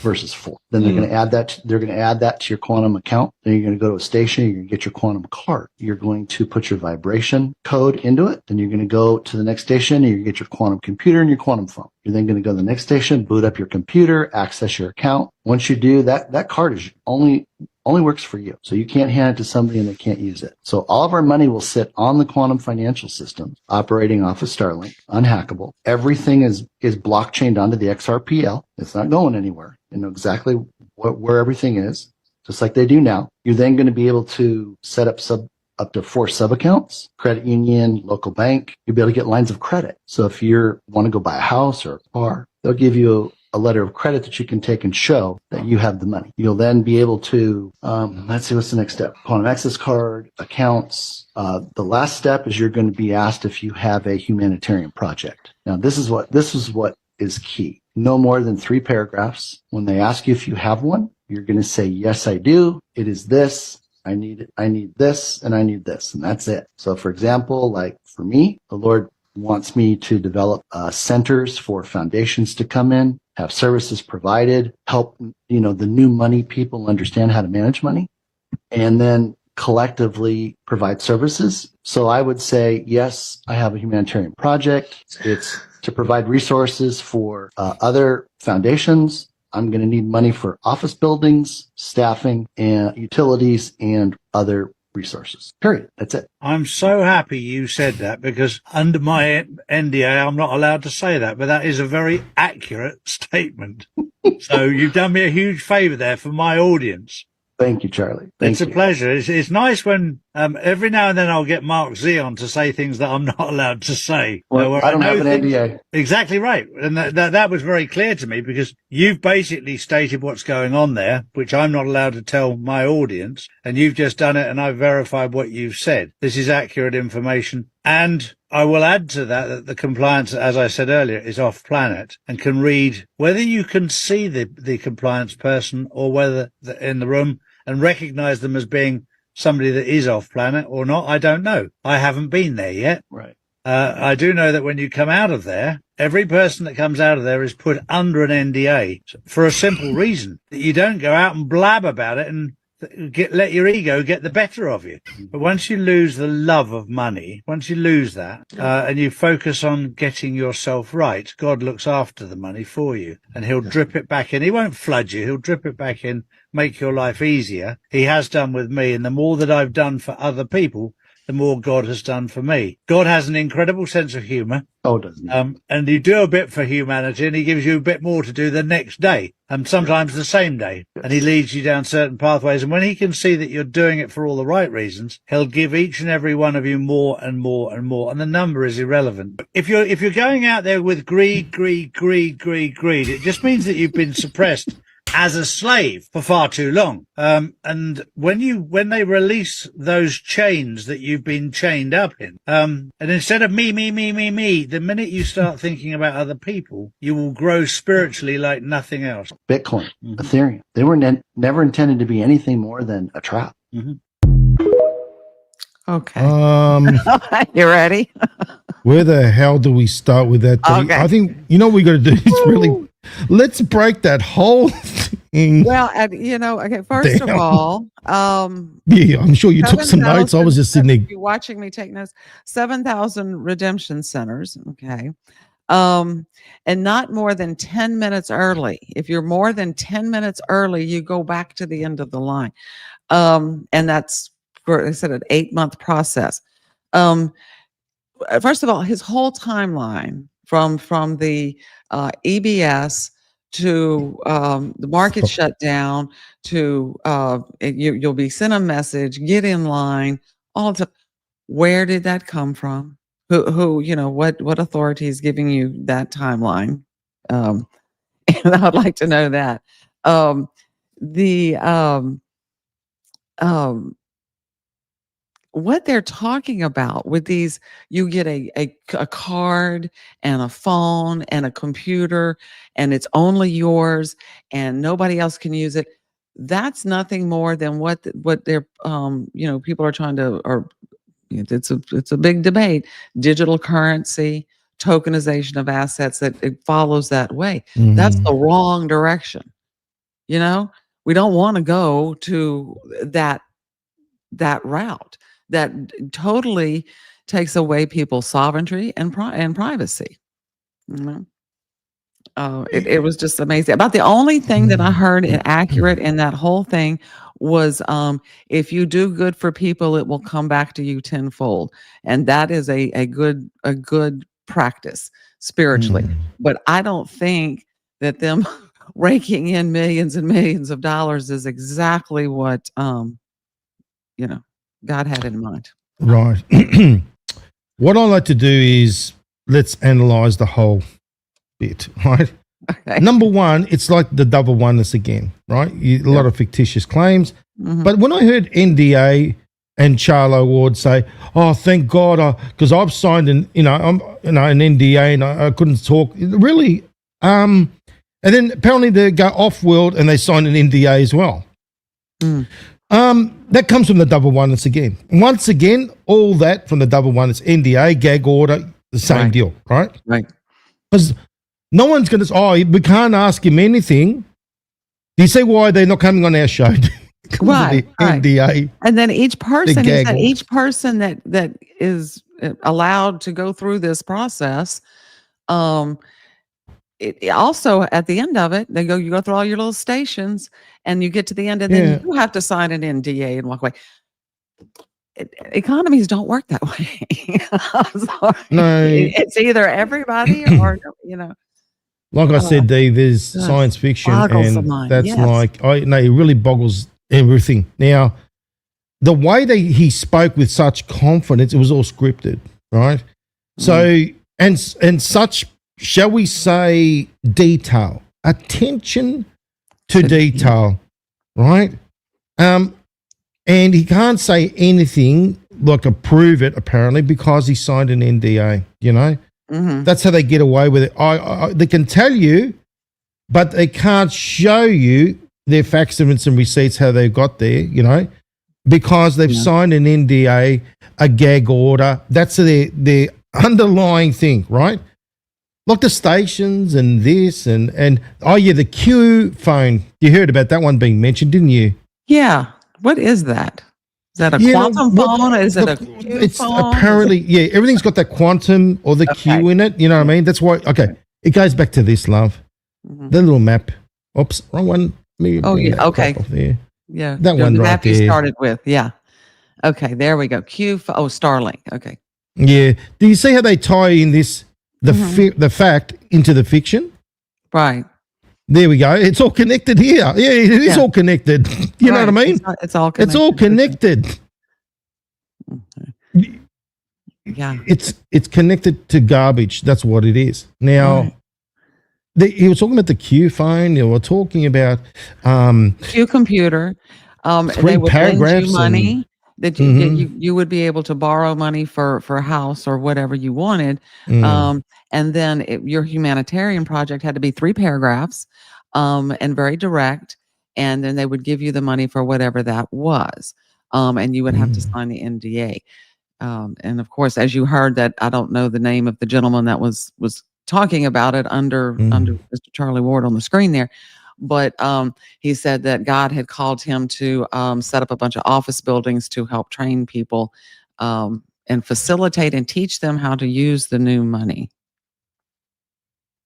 I think it makes me laugh. I'm just trying to wrap my mind there's so many things I can pinpoint that made me laugh. Yeah. You saw I was in tears laughing, right? How they were talking about being greedy, where they're greedy themselves. Charlo Ward, they're saying, "Oh, this is to do away with money, the greed and this and this." Let's go through this. and dissect this, D, all right? Because I think it deserves to be dissected. Here we go. Never intended to be anything more than a trap to catch evil, and all of that's being clawed back, and it's all going into the humanitarian projects. Humanitarian projects, it's all going. See, do you see how they're using these humanitarian projects?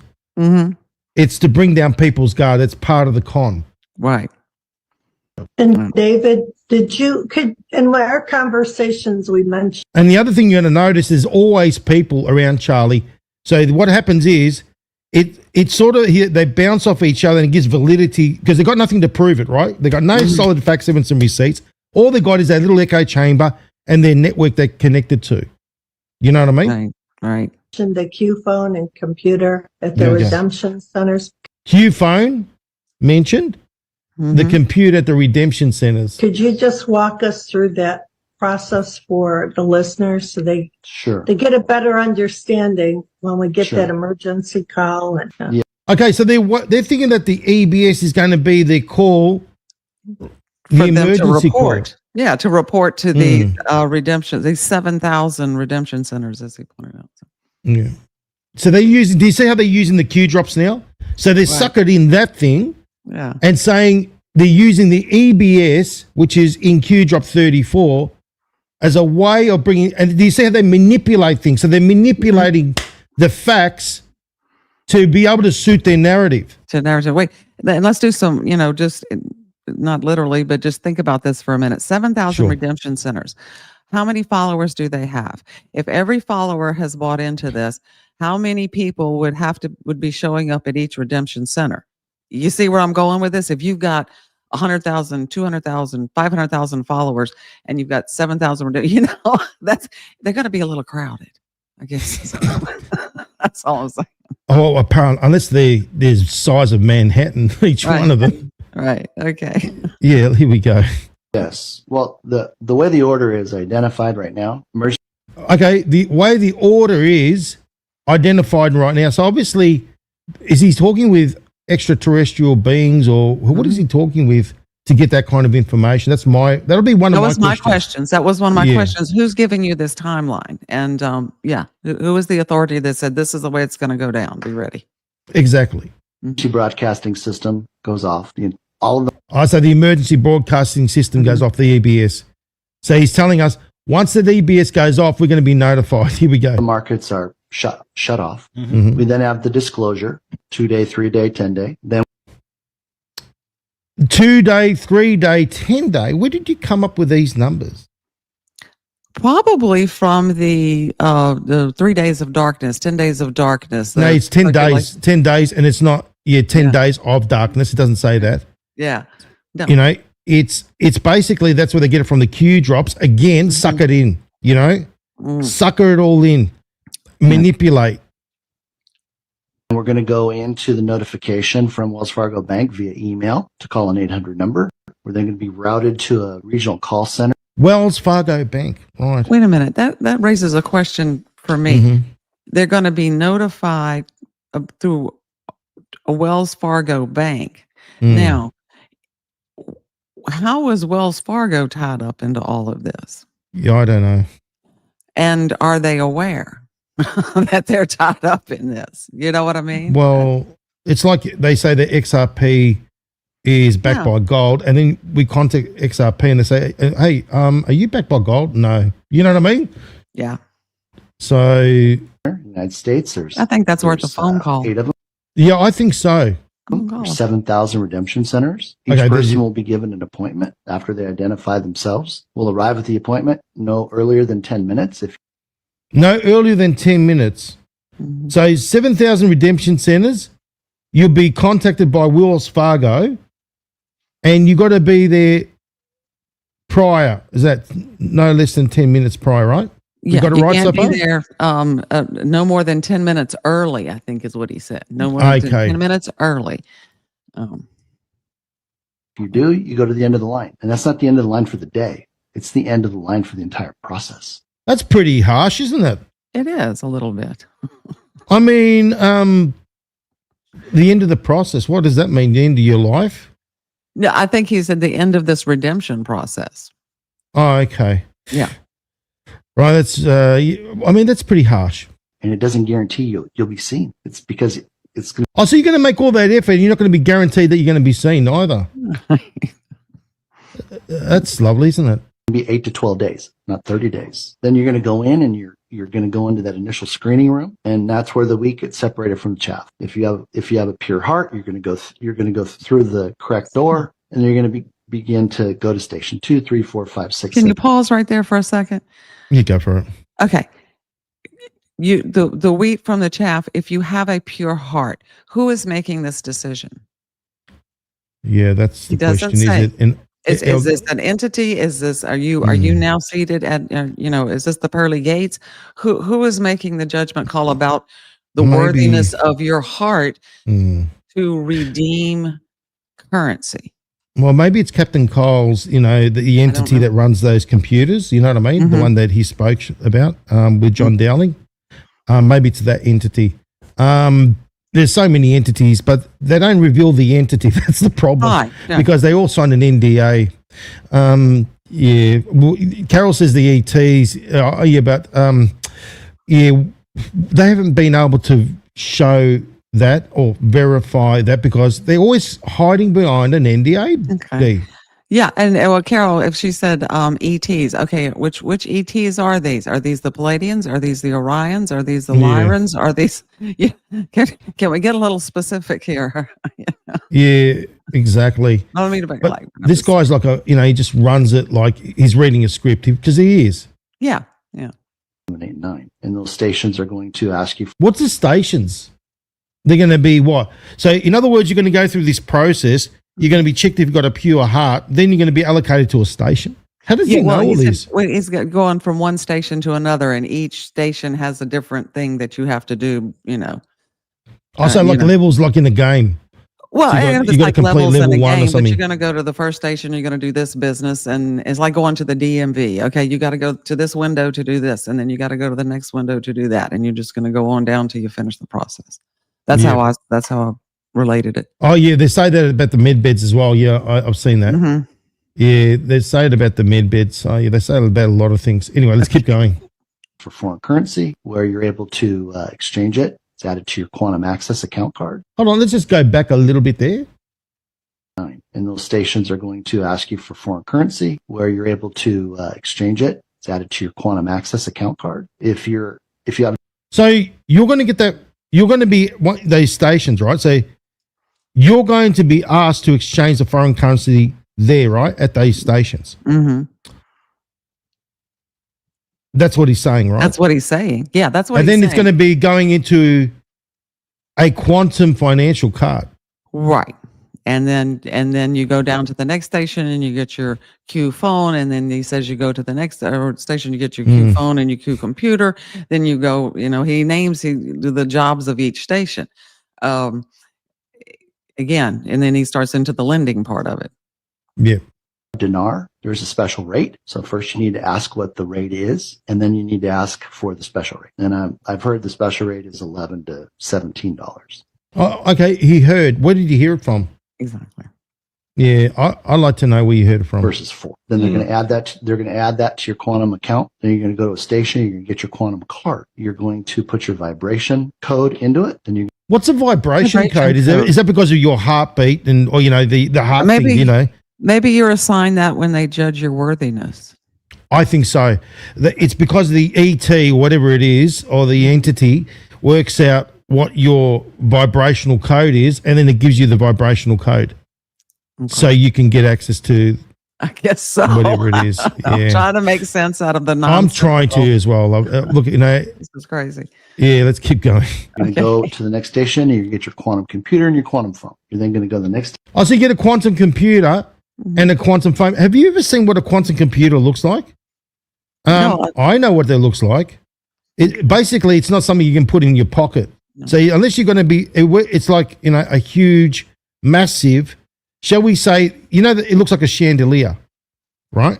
Right. Okay. And the reason why, ladies and gentlemen, is because of the different temperatures that it's got to reach. So as it goes down in the chandelier form, it goes down in temperature because that's how it works. Now, unless you've got a shall we say, I don't know, a U-Haul with you that you can chuck it in? Good luck with that one. It doesn't make any sense. Quantum computers, sorry? Well, no, I was going to say if the aliens are there, then I'm sure, according to the Yeah, I forgot storyline. about that. Yeah, the storyline is that the aliens have all that worked out, and it's probably just, the size of fingernail or something. You know what the sad thing is? Okay, D, we'll stop there for a moment. The sad thing is there are people that I've spoken to, and they say, oh, my phone's all busted. I said, well, go and get a new one. No, I'm waiting to get the quantum phone, the Q phone. Can you believe it? So they're holding on to, unfortunately, I can. The whole thing is busted up, right? The speakers like sticking, like in the cartoons, you got the speakers sticking out with wires and all that.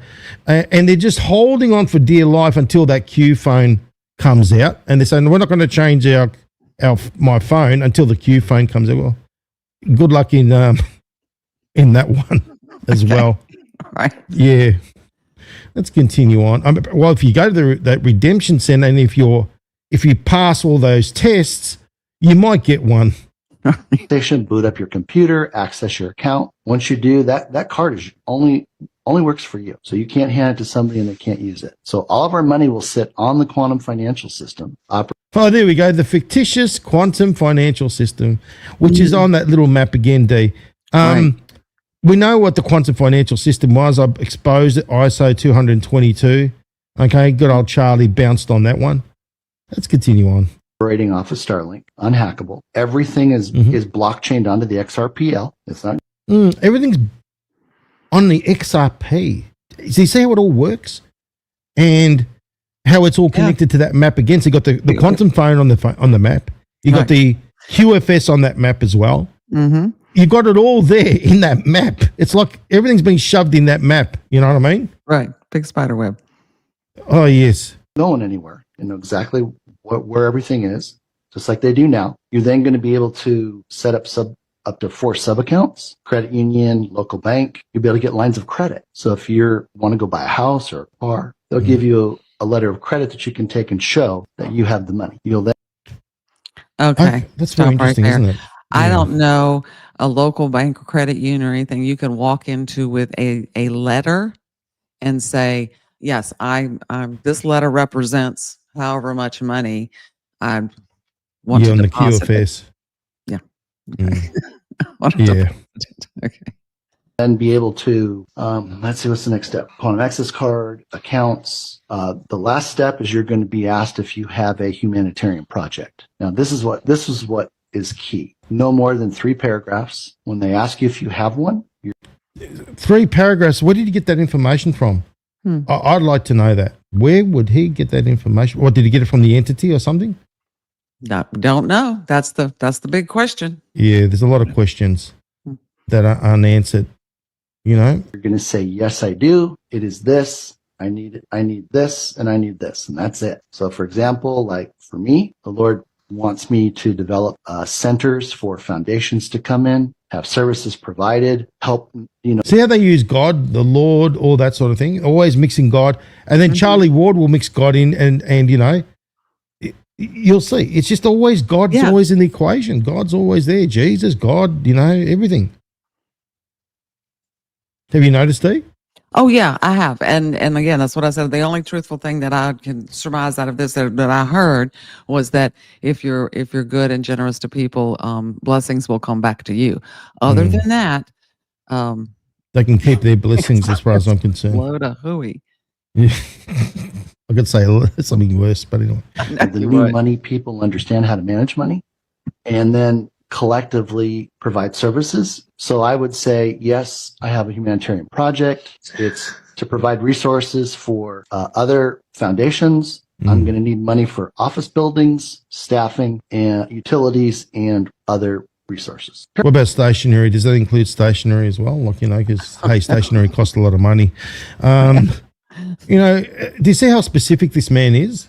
Yeah, very specific. And so that's a heck of a plan. That's a lot of moving parts. And as someone who has been in administration for quite a few years of a medical facility, when you're moving that many people around, you have to think about the humanity. How am I going to feed them? How am I going to, where are they going to be? How are they going to be moved through? Where are the bathrooms going to go? There's all this kind of really laid out stuff. And it takes a big plan. When we used to do, events or renovations or whatever, you had to have a 10, 12-page detailed plan written out so that you took everything under consideration. This kind of detail, where did that come from? And he says, well, I haven't, he doesn't have an NDA. Now, Charlie Ward is saying he has an NDA. He can't tell. But you heard this guy said he does not have an NDA. Well, if he doesn't have an NDA, he should come on the show and we can have a chat to him. If you don't have an NDA, why aren't you divulging this information and letting us know the who, where, what, when, and why? Okay. Yeah. More the who. Okay. Honestly, it's ridiculous. Busted. Yeah. Let's get him busted, all right. That's it. I'm so happy you. Now, this is how Charlie Ward reacts, ladies and gentlemen. I'm so happy that you believed all the garbage that he said, right? Because he's going to basically validate what he said was true, right? Have a listen. You said that because under my NDA, I'm not allowed to say that, but that is a. All right. And then he says this guy doesn't have one. So you're telling me that Charlie Ward, because of his NDA, I'm trying to keep my tears of laughter and rolling around the place, that Charlie Ward NDA, this goes back to the double dumbness again, double oneness, Sinead Goodwin, straight of our little playbook, her little playbook back in the day, that he couldn't divulge this information, so you had to get that clown over there to do it for him. Right. And this guy right here, that is like reading a script, he's so confident, hasn't shown an ounce of proof of all of this. So anyone can come up with any story that they want. You know what I mean? And then Charlie goes, I'm so glad that you said it because my NDA prevents me from saying it. Are you kidding me right now? Unbelievable. And then right after that, he says, well, I don't have one. And so that's, That's some of this. A very accurate statement. Oh, very accurate statement, really. Your accurate statement based on what, Charlie? Okay? Thin air. So you've done me a huge favor there for my audience. Thank you, Charlie. Thank you. Yeah, you've done a huge favor for his audience. Yeah. That's why they pay you €11 a month to listen to this garbage. Are you kidding me? So they can be the first one. Sorry, because what happens is they have what they do is they put the video out first on the Insiders Club. So then what they do is they make these people wait a week or 2 weeks later to get that intel. Do you see how it works? Okay. That's why. That's the carrot right there. That's the carrot. Pleasure. It's nice when every now and then I'll get Mark Z on to say things that I'm not allowed. Yeah, Mark Z's another clown, a big one that goes out there, talks about the RV.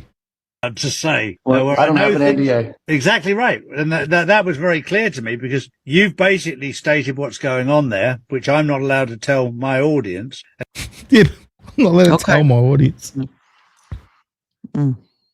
Sorry, it's laughable. And you've just done it, and I've verified what you've said. This is accurate information, and I'm verifying what you said, but I can't say anything because it's my NDA. But I'm verifying it because it's accurate information. Based on what, Charlie? Right. Thin air. I will add to that the compliance, as I said earlier, is off planet and can read whether you can see the compliance. Off planet, yes. It's off planet. Isn't it? They reckon that there are people that have gone off planet, like Simon Parks. He's another one. Off planet. They're literally off the planet. Let's just call it what it is.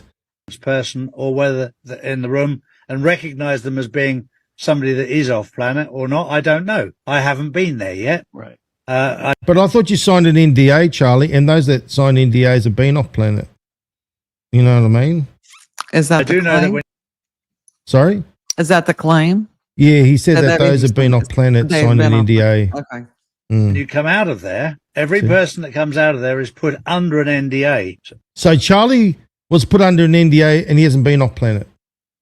But anyone that goes off planet has to sign an NDA. In other words, you can't divulge where you've been because you haven't been there. Do you know what I mean?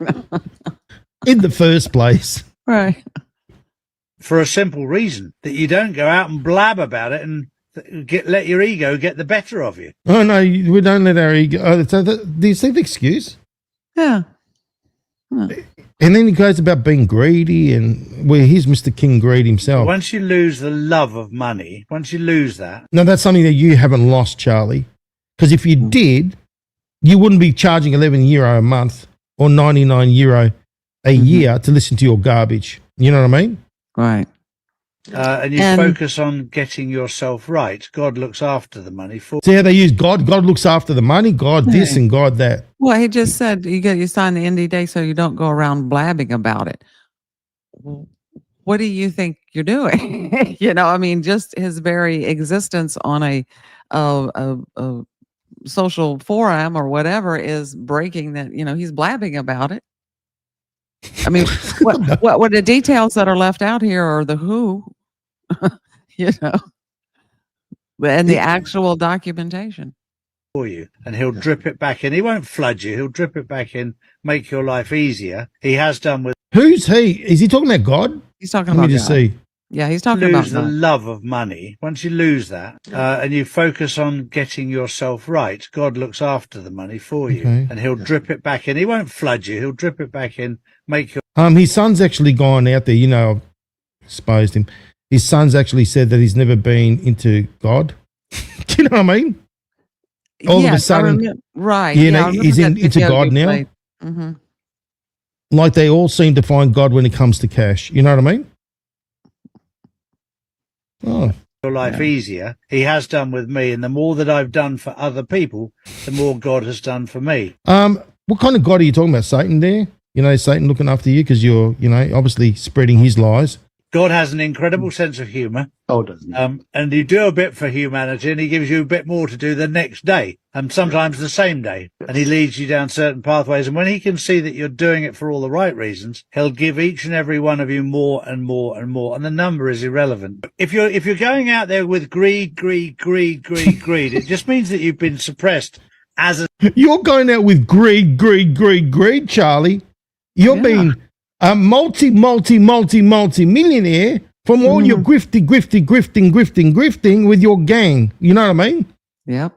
That is true. Slave for far too long. And when they release those chains that you've been chained up in, and instead of me, the minute you start thinking about other people, you will grow spiritually like nothing else. You know what? I've had enough of that crap. To be quite honest, to last like me. I said, you know, it's sad that they tie that kind of con and grift up with the sentiment. You know, like I said, which said when you are generous to people and you help them out of the goodness of your heart, and you expect nothing in return, then you will be blessed. Okay, it's sad. It's sad that they can wrap that up in there, and that people fall for it, and you know, waiting to do something like to exchange to get a new phone or sending the money and stuff like that. It's just, it breaks the heart. It really does. It doesn't break their bank though. Now let's go back to this little map again. A little lovely map. So let's see what obviously everything ties into there. They've tied in the XRP business here, right? So you can see what they're tied in, right? Then they're tied in the RV. We know all that business. The Q phones right there. So they're just tying in, and basically it's just a bunch of garbage. The whole thing is. And what they're doing is they're mixing fact, which is in green, with fiction, which is in red, right? Yes. And we've been through this map now. The currency since we're on the topic of currency, let's talk about this currency, right? Okay. Yes, that's on the rainbow currency. Yes, yes, it is. Well spotted. Yes, it is. And it's all part of little Charlie's Nasara Jasara setup, right? Okay. Okay. Charlie, yes, we all know him. Yeah. Look at this, right? So that's over here, guys. Look at this. Mm-hmm. What does that say? Rainbow currencies. Yes. Amongst all the other fiction there. Now, let's talk about the rainbow currency. Since we're on the topic of currency. Now, this they've been going on and saying this is the new rainbow currency. Now, rainbow currency goes back to the day of who? The dove? Dove of oneness. Mm-hmm. Exactly. Otherwise known as Sinead Goodwin. Right. She said it back in the day. Remember that video that I played? Yes. On the Kraken? Mm-hmm. And she said it. Okay. Then they they polished a turd. It's still a turd. They keep, look, I've got the timeline. And they keep putting it out and putting it out. They repackaged it. So basically, this came out in 2018, right? And they say, see, this is what we promised in the Nasara Jasara, the pseudo Nasara Jasara. Okay, here it is. This is the rainbow currency that good old dove of dumbness promised, right? No, let me tell you something, ladies and gentlemen. What you're witnessing right there, okay, no, don't be fooled. What it is, it's art. Yeah. Right? Yes, Yanko Designs, okay, and it was done by this gentleman named by... There he is. That's him right there. The artist. Andre Avgost. He's the one that did it. Okay. Let's go here. There we go. There's Andre. Freelancing project. All right. And one of his freelancing projects, ladies and gentlemen, was creating this. Right? All right. And like I said, it's very pretty. Oh, no, it's a very pretty note. Yeah. But this is what these, shall we say, grifters have been bouncing around. So they repolished that turd from the dove of, there we go, 2018. What does it say there? Artist reimagines U.S. paper money designs. So. Correct. Can we see that? Yes. Okay. So the facsiments and receipts are there. Right? It's all there. And anyone that continues to believe the delusions, well, I can't help you. You know what I mean? Right. I'm showing you the facsiments and receipts. It's right there, right? Yes, it is. Even this person here who is in Q, like is a Q supporter, look at this. Found the quantum rainbow currency designs. This is what they think. This is what they think. They, meaning who? The grifters, right? The grifters, yeah. Yeah. The US currency will look like post. There we go. Do you see that? Yeah. Yeah. How it all ties up. Mm-hmm. Now, look at this. That's all there. It's all artwork. Yeah. Sure is. And there are people in the chat, they're still trying to come to terms with it. Yeah. Come to terms with it, please. The sooner you come to terms with it, the better for you. Okay? All right. Because I've just shown you. It's all there. These are all websites. This has all been back in 2018. Correct. Look, right there. Okay? Mm-hmm. Now, it's a lovely little fantasy, isn't it? Yeah.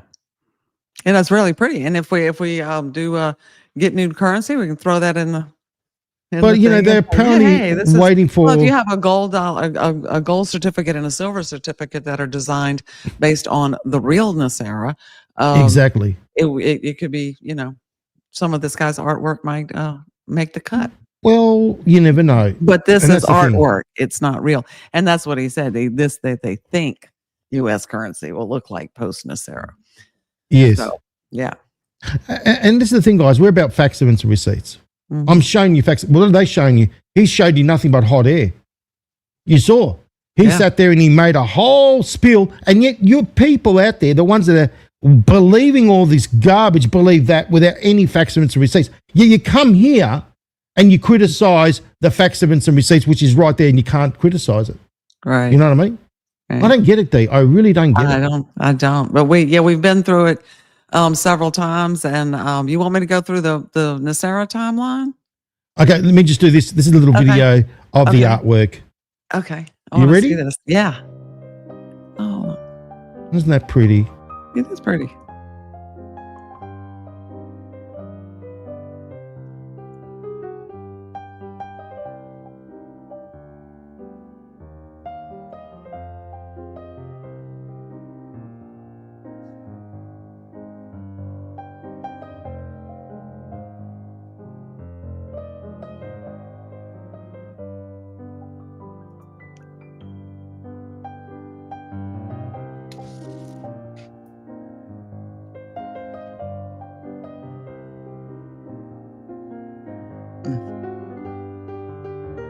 Oh, isn't it gorgeous? Oh, it is. I love It's art. very, very- Mm.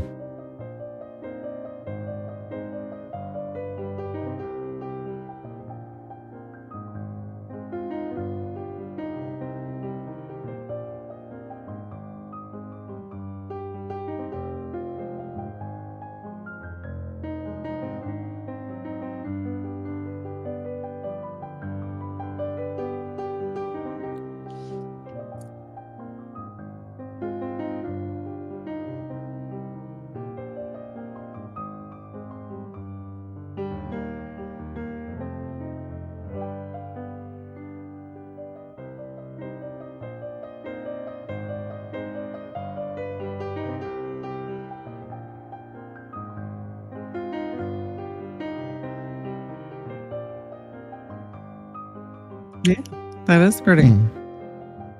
So Yeah, it's art. it is. It's art, but it's Right. really nice. I like it. It's very patriotic and yeah, I like it. And then we've got some people rolled up in the chat. Sorry. The currency reevaluation is real in every country and will be par 1-on-1. Do you want to answer that one, D? We just spoke about that. That gentleman, Gregory, should have watched the whole show beforehand and we'll be able to get the real facts and some receipts. Yeah, yeah. But just go back to the beginning, and yeah, it's not going to be, 1-for-1 does not work in different countries. Yeah, if you have a different currency from different countries, the ratio is not going to be the same because the currency derives its value from what it is backed with. Right? Exactly. Okay. That's I'm just saying. I'm Now, just rhetorical. just for Gregory's sake and those that are sitting there jumping up and down, can you introduce yourself, D, and Oh, I'm explain sorry. who you are Okay. and your father? Sure. I'm DIONESE Barnard GERBRECHT. My father was Harvey Francis Barnard. He wrote the original National Economic Stabilization and Recovery Act. He brought it up to Congress in the late 80s, early 90s, walked it around, showed it to them. Of course, they patted him on the head and said, "Thank you very much, sir. We'll take it under advisement." It is a people's bill. It is a real bill.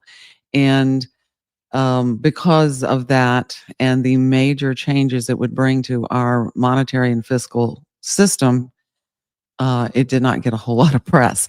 As a matter of fact, he continued trying to educate people about it. In 1996, he released the bill into the public domain, then continued, talking to people about it, giving lectures. And along about 2000, 2001, Sinead Goodwin came along, and she was a grifter, and she began to spread a pseudo-NESARA, which is actually discussed in Harvey's 2005 publication, which is this book right here. I want y'all to notice Draining the Swamp. Okay, this was written in 2005 by my father, Draining the Swamp, the NESARA story, and he actually discussed the grifters in that book and what was known at that time.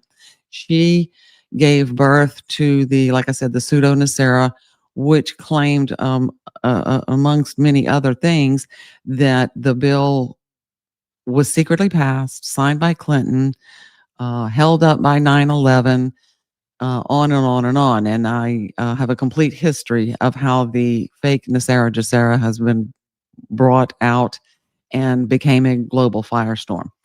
Long story short, he passed away in 2005. That's the year he released this book of natural causes. I get that question all the time. He was nothing nefarious. Died right here in a local hospital. My mom and I packed up his stuff. Nobody was really interested at that time in real policy change that would save this country. He was well ahead of his time, and had his policies been enacted then, we would not be in this mess that we're in right now. Anyway, so it wasn't until a few years ago that I was made aware that his work had become literally a global firestorm, but it was completely changed and grifted from its original intent. In fact, they don't even have a bill to look to compare apples to apples. I do. And when started this, I thought, okay, this is going to be easy. This will be great. I had no idea what I was up against, and the grift and the lies had after 20 years accepted as truth. Nobody even knew that we existed. Even Wikipedia may have given my father credit, but they had the name of the bill wrong. They had the fake bill name out there. So I tried and tried for a little while, and had a local news organization here do a piece on us when we were at the Louisiana State Capitol talking to legislators about it. That kind of got out, and we actually got some people to pay attention to us. One of those people happened to be FCB in Australia, and he called me up and said, "You really exist. You're a real person." I said, "Yes, sir." And he said, "Hold on." And so we did the Kraken episodes, which exposed the grifters. And like I said, I don't expect they didn't expect me. Right? No, they didn't expect. They did not expect me, and that this was a real bill, and it has merit. And so from that point, we started doing the Real Nacera show. If you're new here, please go to Freedom Channel Broadcast Rumble site. Go back through on YouTube too, because look on YouTube. That's Gregory's right. on YouTube, so you go there, Gregory, and you'll be able to find that information. Yes, and go all the way back to the beginning and watch our series. We've done a whole book study, and we got another show coming up tomorrow night. So. Oh yes, that'll be a doozy. Yeah. Now, Dee, your father wrote the book "Draining the Swamp." Now, you know, being a Q decoder, they didn't count you teaming up with a Q decoder. I know. Yeah, just hold that book up for a moment. Sure. Okay, that says "Draining the Swamp" very clearly, doesn't it? Right. Now we know in the Q drops, ladies and gentlemen, that mirrors are important. Right, it clearly says it in Q drop 1685. Right, so let's just I'll show you that one, Dee, just so we can.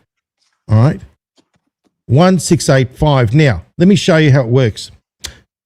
1685.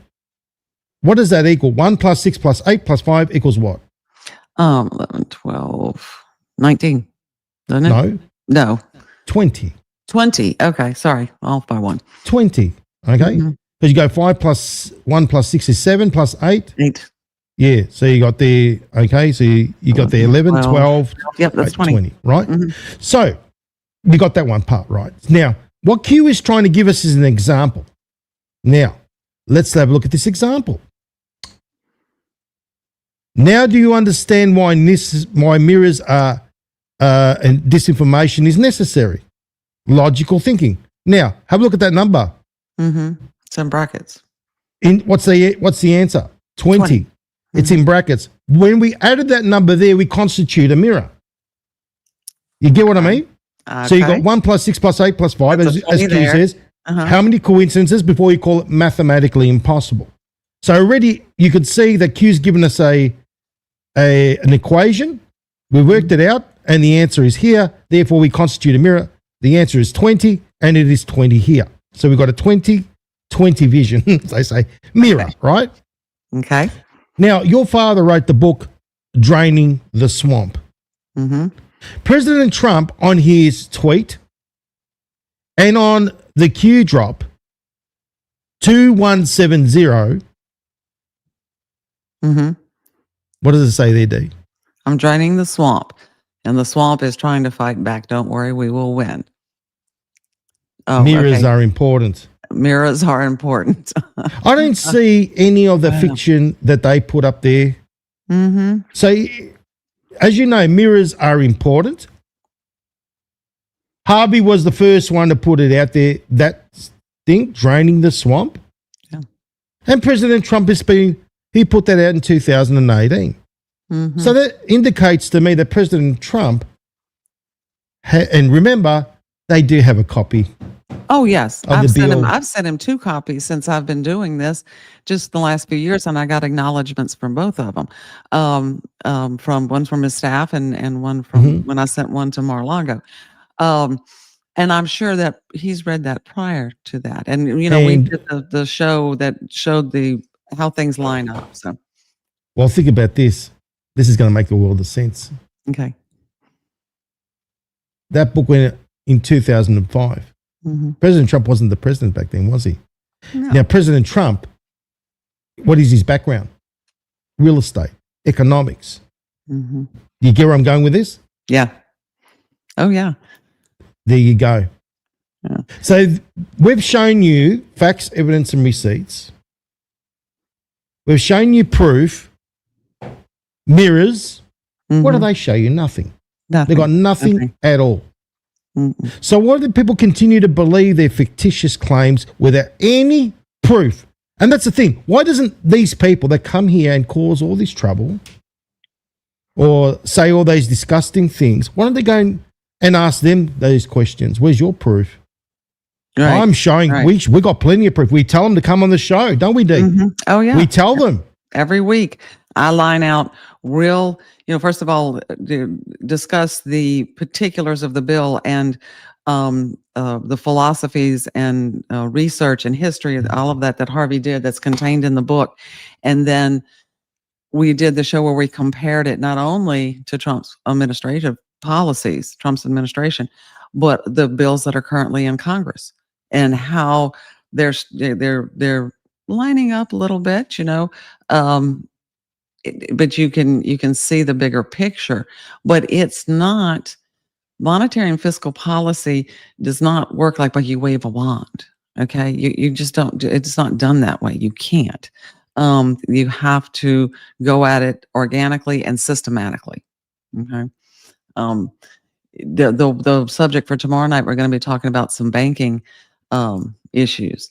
But as Harvey laid out in the book, the bill covers the Federal Reserve, okay, of course, replacing that with a Treasury Reserve system, returning us to a bimetallic currency backing. The biggest, what I call the devil, and it's in the section 1 of the bill, is the banking industry. Okay, that's the big dog. Okay, when you're talking about eliminating compound interest and changing the banking rules, that's one of the major reasons that I believe his bill did not get, not only did it not get the recognition it deserved and didn't get serious consideration, he got defamed and discredited, which I still believe was probably done on purpose to make people think that NESARA is some kind of what it has grown into being, a worldwide grifter scam. What better way to keep people from reading something of substance than to make it out to be a circus, right? So, look, they've made too many things out to be a circus, to be quite honest. And look, you've seen how the exit strategies are happening. So, remember our beloved Charlie Ward. Remember when the Kraken got released and then all of a sudden we had him in a med bed? Not a med bed. No, he wasn't in a med bed. A medical bed in a hospital. He wasn't in a med bed. The ones that he goes around pushing. Right. Yes, he wasn't in a med bed, ladies and gentlemen. He was in a medical bed. And like I debunked that and I showed you that was all crap, right? Right. Now we got, what's his name? Mr. Rink. All of a sudden the Kraken comes out. They never counted on you coming into the equation. And then we had something happen in September. He wasn't feeling well according to the timelines. And then October he was due to go and do that little breakdance Halloween festival. Then apparently they got shot by a DEW. You heard about that one? I did hear about that. Yeah, and apparently the DEW contributed to the heart issues that ended up doing him over in 20 minutes, right? Yeah. I have been looking for his obituary online. I have yet to see it. I guess that's the normal thing. Well, other than social media, I haven't found anything to corroborate that. No, I'm not denying that he's passed. I'm just saying that normally you would have an announcement in a paper or something somewhere. Well, look, we got to allow a little bit of time to see if we can get the death certificate, which we are going to get. Yeah, if it exists, that's the question. Right. Yeah. If it exists, available, then we'll get that. But how's this? James Rink's not in the ground yet, or wherever he's going to be, and apparently they're already planning some 5-day retreat where you obviously got to pay. It's not for free, you know. Mm-hmm. But they're doing it in James' honor over in I think in Hawaii or something. Mm-hmm. And they're collecting money for that already. Yeah. They haven't even done the funeral or whatever yet. Right. And they already started to plan this. All right. Do you see the level of grifting that's going on? I do, and I'd like to ask people to use some critical thinking here. If what he was doing, okay, yeah, and again, he's following the Nasara Jacera grift fantasy, and I want to show my timeline and show how his thing came about. It's I call it dancing around the maypole. Okay, they have nothing of dancing substance. around the what? Maypole. Can you explain what that means? Maypole.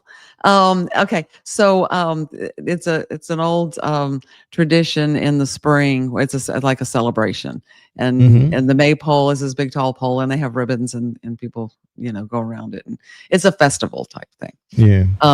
But anyway, they're again, that's part of the pseudo Nasara movement. They have nothing substantial to offer. They are not a threat to the establishment. Okay. And the establishment knows that. They have nothing. They have no evidence, nothing that can hurt them. So let them dance around the maypole and have a good time. Okay. Whereas here I am, talking about, and I'm not the only one. We heard from Mr. Werner on the Tucker Carlson show. There are many other people. If you just do a little research, who are talking about the same thing that I am. We're the ones that are stabbing at the heart of the devil. And to me, that's the banking industry. And I'm just to tell you real quick. Okay, so the second part of Harvey's bill talks about the taxation. We've talked about national sales tax many times. Our taxation system is going to change. Look at the writing on the wall. Okay. Yeah. President Trump is establishing the external revenue system. Great idea. Okay. What that does will take care of the money coming in from foreign countries. There is not enough from that to support all of the government's expenses, social programs, and whatever else you want to talk about. There's a huge shortfall. That shortfall has to be made up somewhere. Okay. National sales tax would be a good way to go simply because of privacy. And I can give you a list of reasons, but it seems to be the most logical way to go. Now, the question comes in, what's that percentage going to be and what's that going to look like? HR 25 is calling for a 30%. Harvey called for a 14%, but he leaves in Social Security and Medicare, whereas HR 25 takes it out. And we did that whole show. If you're interested, go look back on the channel shows and you'll see that comparison. But anyway, okay, so we're just going to sit here and quibble about percentages and come to it and move on. The other bill that was in Congress was the one to abolish the Fed. And again, just to take the Fed and move it into the Treasury Service is nothing more than changing the name on the electric bill. It's not a big thing. Returning our currency to a gold standard is a little bit bigger trick.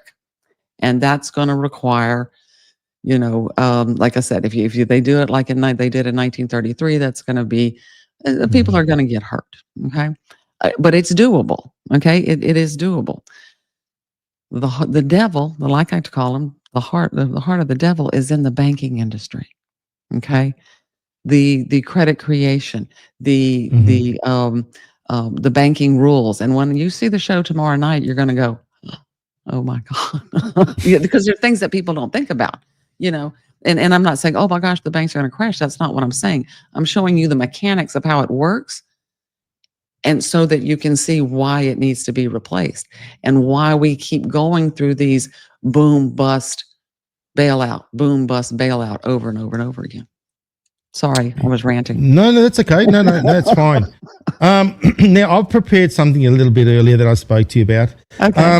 The video. Now, on this video, ladies and gentlemen, it's going to show you that the RV, which is the Iraqi dinar, has been a scam that has been going on since the days of the Iraqi war, like we showed you in the documents, right?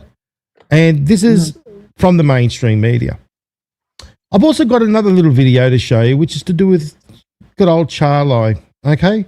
And his little declarations of the RV. How about we watch that, D? Okay. Let me just tee it all up. All right, but in the meantime, come on, guys, show your appreciation, your love. We give you so much and ask for so little, like don't we button. do? Yes, please hit the like button. Leave us a comment in the comment section too. Exactly. That helps us. Yeah. It does. It does. So you hit the like button, share this all around the place. Let's get the message out there because we got to be grassroots, guys. We certainly ain't going to get it there. If we rely on, because remember, have a look at who's running the show. So Rumble are owned by BlackRock and Vanguard, right? That's who we're dealing with. Right. Now, I just heard that Netflix bought out Warner Brothers, and Netflix is owned by BlackRock and Vanguard again. It's always the same players up the top. So what they do is they give you the illusion of freedom of speech, but they're the ones that control the tap of who gets it. You know what I mean? Yeah. And that's where we are. So what we've got to do, guys, is we've got to get the message out there because they're not going to do it for us. They're not going to put us up on their Rumble board. They're not going to put us up out there because they don't want the truth getting out there. The real truth, not the truth that because you know what? They're not afraid of the others. They push them because they can discredit them. You know, with us, they can't because they're scared that the truth gets out there. That's the reality, isn't it, Dee? That is the reality. That is the reality. So let's see. I'll put this low currency are waiting for value to increase over, and they've been saying, oh, it's going to happen. It's going to happen. So, what I'll do is I'm going to tee it up because obviously we went through this business. Okay, here we go. Let's start from here then. Here we go. We could take a bit of a break, Dee, while this is playing. Okay. Reliance, ladies and gentlemen. So basically, you invest money, you buy these, low currency notes, and you think, number one, you're going to do your bit because we're all good and we want to help humanity. Charlie keeps saying it. Oh, no. I got quadrillion Zims. I know we're going to laugh together. We're going to have a real jolly good old laugh today. Now, I've got a quadrillion Zims. Oh, lovely. And if I lose money from it, so be it. But hold on a minute, Charlie. You may want to lose money from it, but what about the people that have been trying to make ends meet and they've been saving their dollars just to buy the Zims on your crap? And then they do the same thing that they sacrifice money and they put it thinking that they're going to make a return. To you, it may seem insignificant if you spend thousands of dollars or whatever it is that you claim that you do. But to a person that's got hardly anything to eat, no, every dollar counts in their household, Charlie. Now, the victim, basically, the guard is down. Oh, no, Charlie's about humanity. He cares. That's the thing. So the guard drops down. He wants us to get rich. He wants to help us. No, he wants to help himself and his friends that are in the grift, right? Now, what happens is that they create a network. Like I said, these network, they bounce off each other. They come up with excuses. They share the excuses. They use things, from here and there, and they make excuse after excuse after excuse. Now, we want to help humanity. That's good. Charlie uses that against us. But we want to know how to do it. So we've got to keep following these characters, this network. And guess what happens when you follow them? No, you want to know more?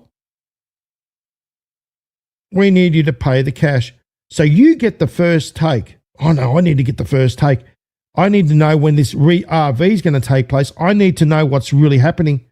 Let me pay the subscription.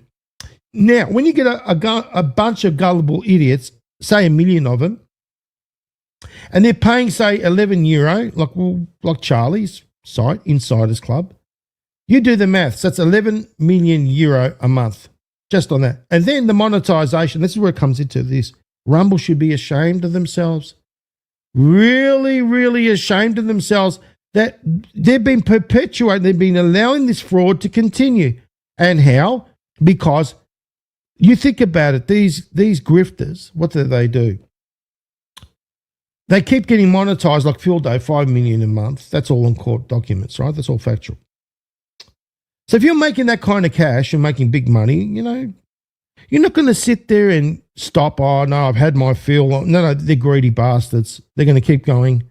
And guess who's enabling them? Rumble. Because they're going to keep monetizing them. And guess why Rumble does it? It means more money for them. Because Rumble reaches out to their audience, and then they've got a huge audience. There's a whole bunch of gullible fools out there. There's a whole bunch of gullible fools to offload their sponsorships, right? So then their sponsors get rich, Rumble gets rich, and they sell all the advertising space as well. Remember those ads? No, don't blame me. That's nothing to do with me. That's to do with Rumble. They're greedy. So they're basically going out there and they're using these characters because of the reach that they got. The sponsors, they love it because they get to sell their garbage and grift. Then you got the other cast of characters like, you know, that put their advertising on there. And then Rumble gets a cut everywhere. And they're making billions and billions of dollars, Mr. Pavlovsky. I'm sorry, but I'm revealing it all. And you know what the other thing is? Pavlovsky, you know what? Seriously, you're as bad as them. I don't care. Play that little game. I'm about freedom of speech. But are you about freedom of fraud? Now, sell their wares. So it allows them to do all this. The Iraqi dinar scam is basically, as I said, it's an old scam. Now, this is somebody who was working at a bank in the United States and witnessed many folks between the age of 50 to 80 coming in to talk about exchanging their Iraqi dinar for millions of US dollars. It's gotten so bad that my bank actually sent out an internal statement to not help these folks at all when it comes to negotiating the currency because we do not accept it. They only want to help them. What they want to do is try to re-educate them, like we are, on this scam. They actually go overseas to Iraq and they buy a shitload of these things. They're everywhere. And they make a ridiculous return when they sell them to us. The dinar scam, ladies and gentlemen, have a look at the date. That's one of them, 2015. Inside a 24 million investment scam. So it's something that's not new. And basically what do? Is there's this company called BH Group at the time, and they charged a 20% markup on the product, on the money. And they couldn't find places. There was so much money pouring in, they didn't know where to put it. They didn't know where to put it, ladies and gentlemen. They had so much of this money coming in. As I said, this is an old scam. 2009, don't fall for the Iraqi dinar currency scam. Forex. You know what Forex is? They do the currency exchange. Dinars are sold on misleading hype. The potential value of an investment in a dinar is often illustrated with references to what happened. Now, this is what happens. They use this example. Now, many dinar dealers refer to the value of the Iraqi dinar prior to the 1990 Kuwaiti invasion. One dinar equals $3+ US dollars. As evidence that potential. So basically, they've been dangling that little carrot for a long time. Well, the dinar is theoretically unlimited. They don't mention the fact that pre-1990, the dinar had been demonetized. It was worthless. Do you see what I mean? So they use that little example to enable this scam. That was the ones with Saddam's face. They demonetized it. It became useless. Then, remember, the Iraqi war was fought to put in what? A central bank. Once they put that central bank, the price went up on the dinar. They printed their own notes, and you saw the value went up. That's what they go by, that little scam over there. Washington State has put out an alert, right? Don't fall for it. Don't fall for these scams. Investopedia. And it goes over that example again. So we've got plenty of proof, plenty of examples that the RV is basically an old scam that they've polished, rebadged, and brought it forward. They call it was basically the Iraqi dinar scam, but then in come the dong. Retire on the Iraqi dinar and Vietnamese dong. This article was in 2015. Look at this. This is before the COVID business.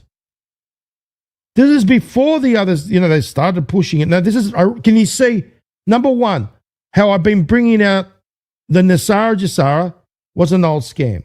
And now, ladies and gentlemen, you can see the scam again. How it's remanifested from in the past, future proves past, as Q says, and that's what I'm doing. Future, right now, past, back then. And I'm showing you the connections. You could see that this is a long scam, long time scam. And these entities, like, I don't know, we're going to reveal these entities because they've been going out there and they've been grifting for way too long. And also, it didn't work out for those others from BH Group, and it ain't going to work out for you either. Because you know what? President Trump is allowing this to happen. So remember, never interfere while the enemy is destroying themselves. Yes, people need to learn. People need to wake up. People need to use their discernment. Yes, we've been burnt. I've been burnt. We've all been burnt, but we learned. That's the difference. How many times do you keep getting burnt before you learn? It's called greed, ladies and gentlemen. There are people that are just driven by greed. They've forgotten their purpose. They've forgotten what they're really here for. That's the problem. This movement at its core is about the truth. Now, I often get calls about the Iraqi dinar. This article is more than 10 years, by the way. You could see it.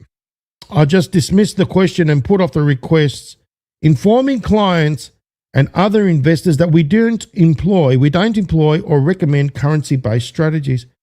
Well, at the time, this was the result of only superficial research. However, after recent questions about another foreign currency known as the Vietnamese dong, there you go, Iraqi dinar, Vietnamese dong. And you can see it's the same scam. Look at that, referred to as scam currencies. You're being scammed. And you know what? People need to realize that that's the case. I know it's a bitter pill to swallow. Look, I've been there. I had to swallow that pill. Don't you worry. That these entities out there have been going around there scamming us left, right, and center. And that stops. You know what? Because they're committing fraud on a daily basis, number one. Number two, I just can't believe there are still people that follow them. Anyway, let's enjoy this little video. Fleece investors out of millions. They created fantasy hedge funds and a story about a war hero that helped reel in the cash. I was in the military for 12 years. Federal prosecutors say you're listening to a man lie through his teeth. I was in Iraq. I suffered an injury, and because of that, I had to have a liver transplant. That's Rudy Conan. He claims to be a war hero who was even awarded a Purple Heart. A 50 caliber machine gun bullet whipped through his shoulder. And that's his business partner backing him up. Rudy was laying there in Iraq, bleeding to death. You're about to see how a load of military lies helped a group of men fleece investors out of millions. A scam so lucrative, cash had to be stacked against walls, hidden in drawers, even stuffed into an oven. It's an insult to every veteran, especially those who actually were wounded in combat. According to prosecutors in the Northern District of Ohio, the lies began with this man, Brad Hubner. He started a business called the BH Group to sell Iraqi currency. And along with his partner, Charles Amenaker, told potential investors that one day Iraqi currency known as dinar would skyrocket in value. And buying it right now could make you rich beyond your wildest dreams. Assistant U.S. Attorney Matthew Shepard. And the promise was that Iraq was going to revalue their currency. That dinar, which was currently 1,100 dinar to the dollar, and then all of a sudden, overnight, the exchange rate would change. And at the low end of what they were promising, it was about a 70,000% rate of return instantaneously. And I think the high end was well over 100,000%. He says all investors had to do was buy dinar through BH. On average, the company charged a 20% markup. And investors would get stacks of the Iraqi cash in the mail. Assistant U.S. Attorney Gene Crawford. They sold massive amounts of Iraqi currency. They were shipping it. People could come in and purchase. And that's exactly what investigators caught on this undercover video. Mr. Huber? Yeah. I'd like to go ahead and buy a small amount of dinars right now. The guy in the yellow shirt? Okay. He's the dinar salesman. To reel in more investors, prosecutors say the group recorded weekly conference calls and posted this infomercial on YouTube. Welcome to the BH Group. My name is Brad Hubner. They called the revaluation the blessing. The blessing may be coming around Christmas. It's looking good for the 4th of July. Prosecutors say BH brought in Rudy Conan, a supposed Wall Street bigwig and Desert Storm war hero. Here's Brad talking up Rudy on a conference call. Former VP of J.P. Morgan. And Rudy has a background at being in Iraq. He left part of his shoulder there. Prosecutors say Rudy did actually join the Marines, but never even made it through boot camp. And as for his Wall Street cred, he worked at J.P. Morgan Chase for 1 day. Apparently they discovered he wasn't what he said he was. Here's Rudy telling investors he'll make them rich. I talk to my guys on Wall Street. I'm very well connected on the street. With Rudy in place, prosecutors say the group told investors they were starting hedge funds for all the soon-to-be millionaires. But first, there was an upfront fee. Investors sent BH more than $23 million to buy dinar and some $700,000 for hedge funds that didn't exist. Brad was literally rolling in the cash. He was making multiple trips to the bank to make sure that his cash deposits at the bank were all under $10,000. He says the IRS caught wind of unusual financial transactions and began checking in to Brad. They found stacks of this Iraqi currency everywhere in the office. They were keeping dinar in the stove. They had it in all the cabinets. Rudy Conan pleaded guilty and was sentenced to 63 months in prison. After trial, Brad Hubner and Charles Ameneker were convicted of wire fraud and more. Hubner sentenced to 87 months in lockup and Ameneker to 33. So based on that little precedence, ladies and gentlemen, alone, right? No, it doesn't look good for Mr. Mark Zed and Nick, what's his name? Nicholas Viniarman and Charlie Ward and those circle jerkers, like, there's quite a few of them that basically go around enabling these characters and having them on their shows and pushing the RV. No, it's not very good for you. Okay? And you can see already that video was back in 2015. It's not going to look good for them. Now, considering the precedents that have been already set for you saw. What did that lady say? That they went to jail? No, it's not going to be a happily ever after for them. Let me introduce you to my little video, ladies and gentlemen, of a known scam artist, affectionately known as Charlie Ward. Yes, Mr. King RV himself. Listen to him incriminating himself, ladies and gentlemen. Because you see, Gene D3CODED, yes, he has them on the show, and they all circle jerk with each other. You could see that it's a big industry. Nicholas Viniarman, yes, he's involved pushing the RV, and Mark Zed and the gang, and all these other cast of characters, which I'll expose. But you can see, it's time to expose good old Charlie again. My mum bought some dinars, Charlie. Oh, I still don't really understand what she's supposed to do with them. Hang on to them for now. Okay. As soon as I get the green light, I'll let everybody know in our group, because they'll be exchanged for. We'll give you a rate that we'll exchange them for, and you can either exchange them with us, or there's other ways you can exchange them. We'll give you a choice. And what is the RV going to do for people who hold these currencies? Is it linked to like humanitarian aid? Like in what way? The Zims are linked to humanitarian aid. Okay. Because the numbers are, I had over a quadrillion Zim. So that needs to go back into humanity. The dinar and the dong, I think a lot of people, that just by the mentality of the group of people that we're associated with, they want to help other people. That's why we're on this journey. We're out there to help other people rather than kill other people. There's been some worries about the ongoing controversy about the RV Tier 4 redemptions, I believe, because I think it was Benjamin Fulford who announced the idea that those who brought the Vietnamese dong, the Iraqi dinar, and the Zimbabwe Zim are suddenly, I think, going to be rich when the currencies shoot up in value after the RV they're actually clearly victims of a scam, is what he was saying. And then God bless Benjamin Fulford. is he's speculating because he doesn't know, and I don't know, and nobody knows.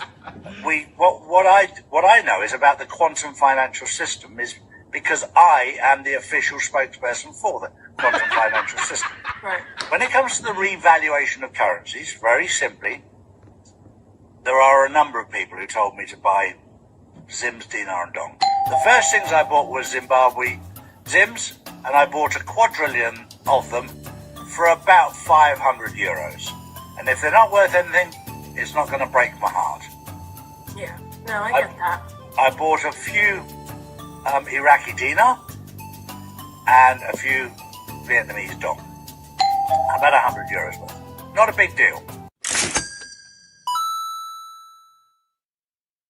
Now I have been told that they could be worth a fortune. They could be. I don't know. Nobody knows yet because we're not at that phase. And when we are at that phase, the minute your exchange happens, if it happens, you go under an NDA. So you can't tell anyone. So there's people out there saying, oh, it's not going to happen because they're digging. That's all they are. They're little diggers. Diggers or swamp creatures. They're at the bottom of the pond digging anyway. Yes, Charlie, we're all, you call us a bunch of swamp creatures. Did everyone enjoy that little video? But you can see, ladies and gentlemen, that he's full of shit, right? Let's be honest. He just basically, and you see how they work. Like, hold on to the dong. No, I don't want to hold on to my dong, Charlie. Okay? No, I've been holding on to my dong for way too long because there's a whole array of scammers. Let's have a look. Number one, good old Captain Pirate and the gang. This lady, apparently, her name's Dr. Kia Prout, has been going out there full force about, the currency reevaluation. No, don't do that, love. Please don't follow the route of Captain Pirate. Oh, yes, this character right here. Good old John Dowling. Yes, RV updates, 22nd of August. I think, Mr. John Dowling, you should be packing your bags right now, considering the, shall we say, the precedents that have been set in court of those that try to do you the little RV scam, because realistically speaking, you're committing fraud. You are. I know Gene D3CODED is all about it as well. Oh, don't you worry. He keeps talking about it every day. There we go. Mr. Dowling again. I go with Mark Z. Yeah, that character right there. I've seen Mark in action. He's got some book in the cabinet there that says 1,001 excuses on the RV why it hasn't happened yet. And now it's becoming 10,001 excuses. Charlie Ward and Wolverine. Those two arse bandits right there. No, Wolverine, you're been in this filth as well. And then buy the Gold Busters. No, we don't want to buy anything from you, Charlie. Then, Nick Vinyamin. I like to call him the Vermin, right? And we've got, Red Blonde Sharon. Red Blonde Sharon, the RV, the quantum technology. Let's just chuck it all in the blender and it'll all be connected like that map says, okay? Then with this, integrating the RV, so we've got that going on. And then we've got the other thing on the bottom as well, the situation update with the RV and the Red Blonde again. The Nasara Jasara business and financial parts care of Santa surfing. Yes, no. Why don't you go and surf right out of here? Mr. Trumptastic. Are you going to take financial advice from him, Mr. Trumptastic, and certainly from Nicholas Vinyamin? Nicholas Vinyamin's got a silver coin, ladies and gentlemen, that is worth more than President Trump's silver coin because he thinks his image is worth more than President Trump's. That's the delusion of Nicholas Vinyamin. Yes, it just continues on and on and on and on. And then here we go. The Iraqi dinar, just 5 months ago. So you've seen already the scammetry that has been involved. So it's been proven. Washington State said don't do it. All the facts, evidence, and receipts say don't do it. The video, the articles, specialists in real investments say don't do it. But no, go and listen to John Dowling and Nicholas Vinyamin's crap. These scammers use fake dashboards, fake bank sites, or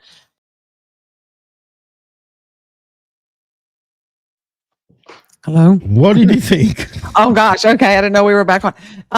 Unbelievable. Just unbelievable. The news report there, I thought that was fabulous. I had never seen that before. And yeah, it just brings it all home, and she said we did 63 months. That's that's nothing compared to what should have happened to them. So, I agree. Unbelievable. And you can see this is a scam. Now they use the military. You see how like the good old military again, which they said that they didn't serve it the way they said they were served, like wounded soldiers. Remember? Yeah, it seems to be prevalent with a lot of people out there that and like the in the newscast said, it's an insult to our veterans to portray yourself like that, and then to come to find out that but you were in boot camp and never went any further, or that you fell down and got a medical discharge or whatever. So. Yeah, it sounds like Derek Johnson again, because Derek is basically, he did exactly the same thing. He's been calling himself a wounded soldier, a veteran and all that. He was only 18 months in the military. And because he hurt himself, not in the field, right? He hurt himself doing training, whatever it was. Then he got out from all the crying and groaning and moaning. He calls himself a veteran. You've seen the video that I put. Yes. It was really then funny. he basically goes out there and he plays the wounded soldier. Yeah, the wounded soldier wank. Yes, I agree. And getting back to what we're going back to, do you see how that grift continues on? So it continues on and it ties in together. Yes. It all ties together, and like I said, I could trace it all the way back to the farmer's claim as far as Nasera Jacera is concerned. The pseudo Nasera, all the way back to the farmer's claim and right on down till today. I would like to say there's someone in the comment section, Bill 5775. He hit the nail on the head here. I'm going to show this. Go for it. Comment. Okay. And then I want to speak about a real veteran that's actually watching us right now. Okay. If he's still, viewing, every time a $10 bill gets spent, it gets spent. It creates debt and credit over and over again. Hit the nail on the head right there, Bill. If you have not read Draining the Swamp, the Nasera story, you need to get it because you will understand everything that's in it. And credit creation is actually one of the, like I said, the heart of the devil. So I'm sorry. You might as well tell Bill where you can find it while I'm teeing something else up. So okay, let's see if I can just do this. Real quick. I'll share my screen here, and I'll tell them where they can get the book. Yeah. So while you're doing that, I've got a gentleman that is a brother, like another brother. He's a brother to me. He's a veteran, and he's from Alabama. So over your side. You go with that first, and then I'll speak about that. Okay, so this is our website. It's NaseraInstitute.com. And this is where you can get Harvey's work. Again, the book was written in 2005, but he actually wrote the bill took his whole life, really.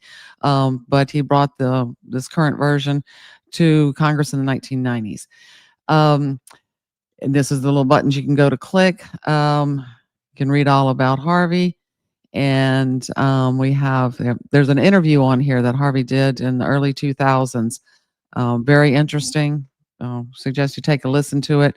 And then we have different articles here that you can read, information about the real Nasera. Also, if you would like to follow me on Facebook, at the bottom of the website here is my Facebook link, and I post all kind of interesting things there about the bill itself. It's the book, I've got it on sale now for Christmas at 10% off. We sell paperbacks and Kindle version. So there you go. Awesome. And you can go to the NaseraInstitute.com, and all the information's there, ladies and gentlemen, right there. Okay. And also, please support the Institute. Okay. We need to get the message out there.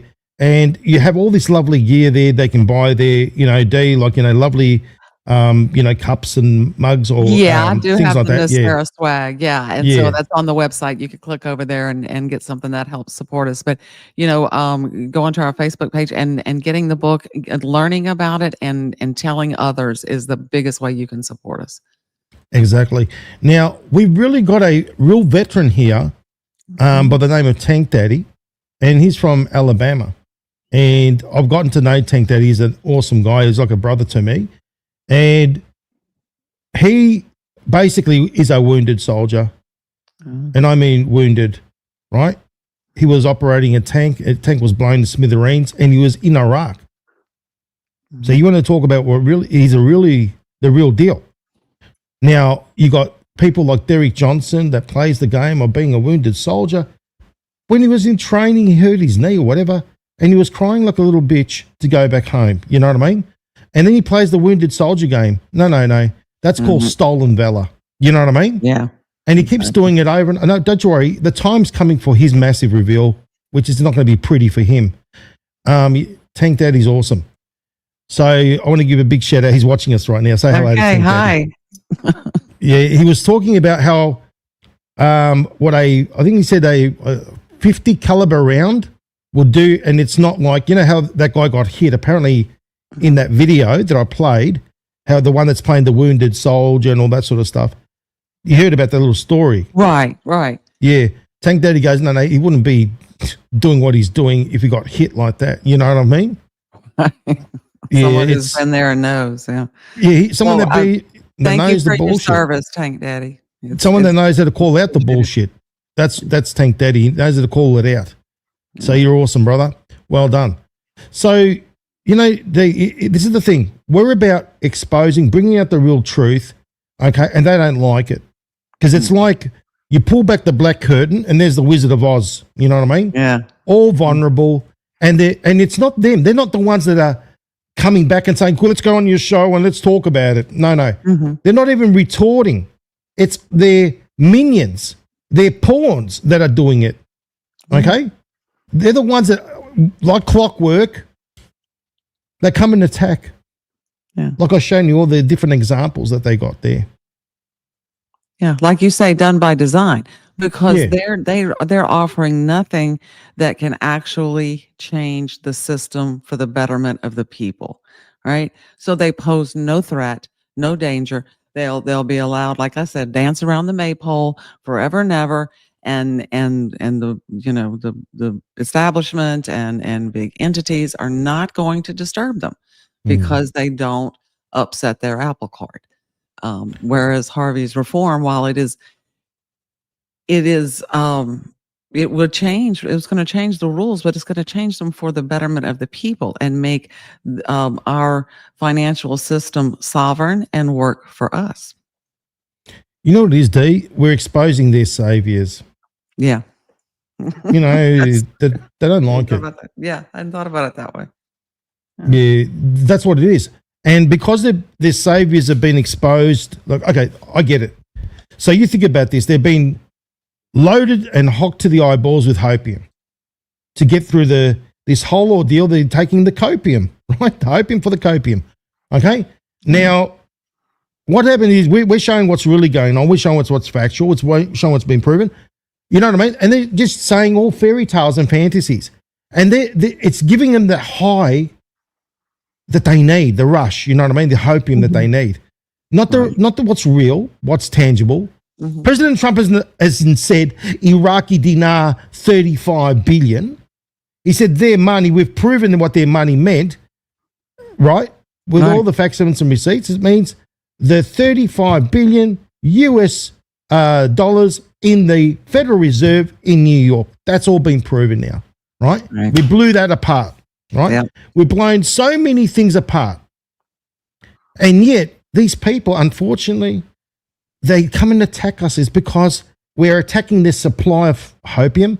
We're exposing their saviors, right? Because, Charlo Ward is so godly that he's close to God. You know what I mean? And all the others. And they don't like it. They don't like exposing what's real, what's true, because we're about real truth. We're about real truth and real empowerment here, right? And yes, and that's what it's going to take. You know, we're fighting a larger enemy. Okay. Yeah. It's not just, you know, you've got all these little segments and stuff, Yeah. but it's a whole system. And like President Trump has said, you know, all the deep state, but there's a lot of parts to that.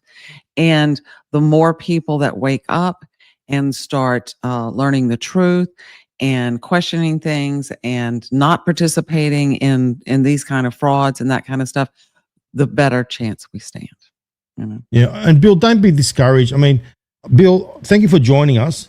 Yeah. They probably won't believe what I'm telling them. Don't you worry. They won't believe what we're telling them, and we're showing them the facts, evidence, and receipts. Right. So don't be discouraged, Bill. Okay? Because the time will come where the walls are going to be crumbling around the place. And look, we've proven it over and over again. There's exit strategies. You've seen them. Right. Dee?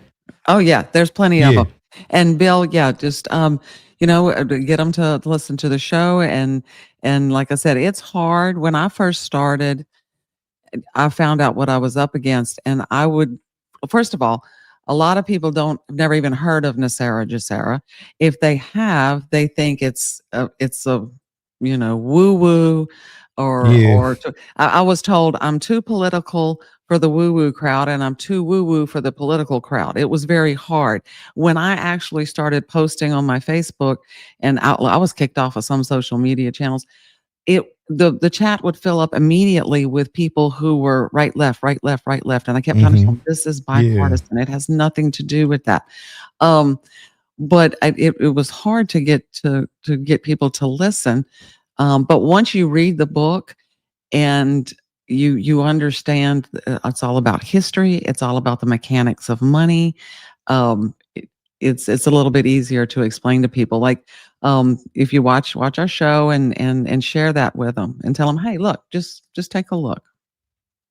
But I appreciate your support. Thank you so much. We do appreciate it. Now, what they're doing also is there's a clown called Ariel on X. You all probably know him. He's the one that teams up with Derek Johnson and Nick Alvier. The one that came out there, NESARA GESARA, the greatest grifter on earth. That's him. You might as well go look at his movie. That talks about NESARA GESARA. Remember I showed you about that guy? The other one. Yes, it is. Now, what that little collection over there are going on, and what they're saying is, the Iraq has put in a pre-customs payment mechanism. Let me just show you this one, right? Are you ready? Okay. So apparently, let me just get this sorted. They're going around, okay, and they're saying a pre-customs payment mechanism has been implemented in Iraq starting December the 1st, 2025. We're on the 5th, right? Those rates that I showed you is basically after the 1st, right? Okay. Just yesterday. Now, requiring customs duty to be calculated and pay in advance. Now, what they're saying is that because of these things, these factors, it's going to go through the roof. You know what I mean? Mm-hmm. Do you see what I'm talking about? Oh, yeah, requiring customs duties to be calculated and paid in advance for foreign transfers. Yes. So they're saying these little things to keep kicking, the can up the road. Yes, right. Enticing people, and it just keeps going on and on. And it's like the 1,001 or 10,001 excuse book that they keep bringing out. And then what they're doing is they're mixing these things with all the fiction that I've shown, exposing, as in, what President Trump said about their money. So they've been using that little grift as well. Right. Do you see what I mean? Every excuse they got under the sun, they'll use. That was one of the things I brought up in some of our early shows was this pseudo NESARA, like I said, which Harvey talked about. I remember we had Mr. John Tiffany from the American Free Press article, which validated all of that. But they've been waiting since 2000, for this thing to come about. Was 25 years. Don't you think you would have smelled a rat by now? It doesn't, make any sense. But people will believe and trust, that long. So. Oh, look, it's ridiculous. These people that are out there, and they just keep kicking that can up the road, but then they just use more fictitious claims. Right. You know, like I said, they'll use the fact, that's fact, right? Mm-hmm. But then they'll add their fiction to it. Right. Do you see how it works? Yeah, I do. And it's, it gives it just enough credibility to seem plausible. You know, when they bring in something or relate it to something that is true. Yeah. That's what I'm saying. That's what they do. They bounce that sort of stuff around the place. Mm-hmm. Mm-hmm. Mix it all together. Yeah, exactly. So what people need to do is to use their discernment. Yeah. You really need to do. I mean, look at the fact 7 receipts we've shown. Mm-hmm. How much we flooded it. Right, right. We're absolutely flooded. You want me to share my timeline, or you want me to you say go do that, and I'll prepare something else. Okay, hang on just a second. Let me get my screen up here. This isn't very fancy, but it'll work.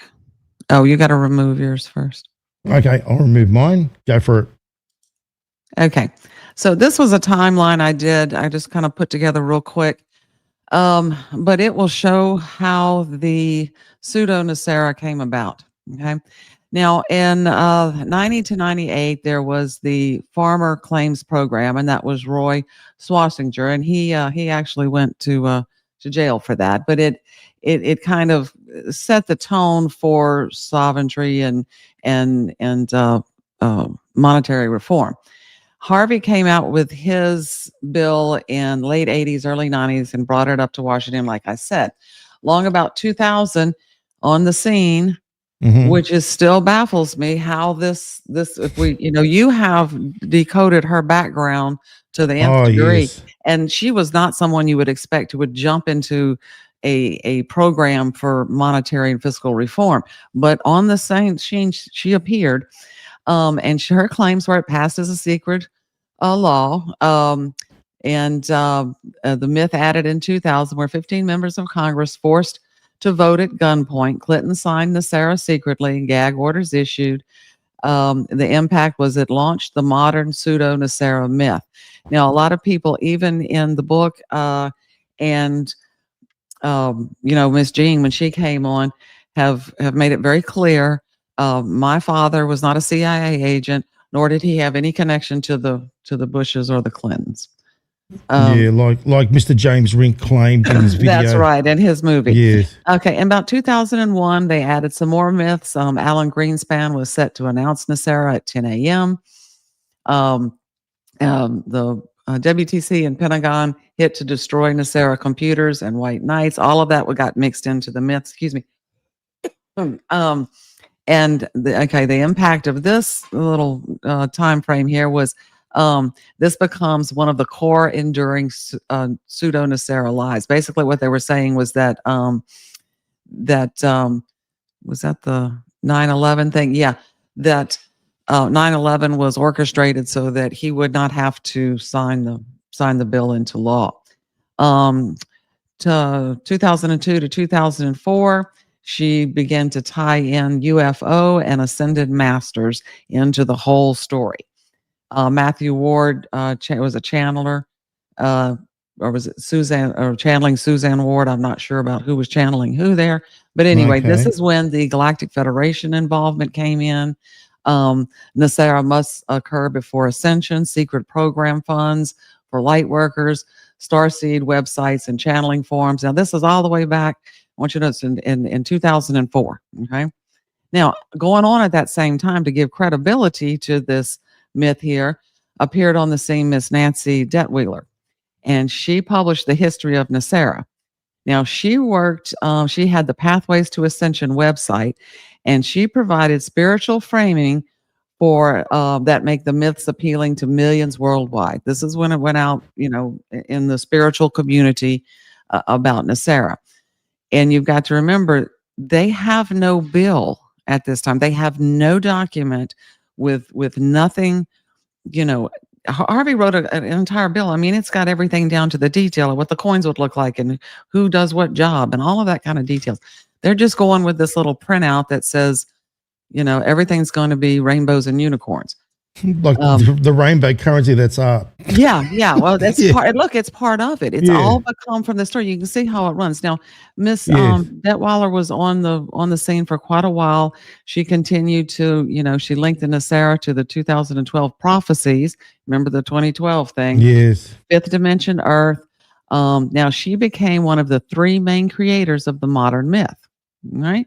So you've got her and Sinead Goodwin and Roy there. So that was kind of like level one, the birth of it.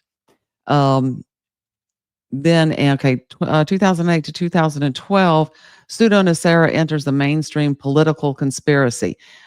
She connected it to Obama is aware of NESARA. He is a light worker preparing for disclosure. And she published all of this on her platform, The Pathway to Ascension. So we move a little bit further along. Then we have Steve Beckham comes along and begins publishing on NESARA and Ascension. His platform was the 2012 scenario.com, the golden age of Gaia. Now he added the myth, NESARA is divinely coordinated. ET disclosure is required before NESARA. NESARA will eliminate work money in the long run. He amplifies Detweiler's work massively. NESARA became linked to 2012 Ascension type.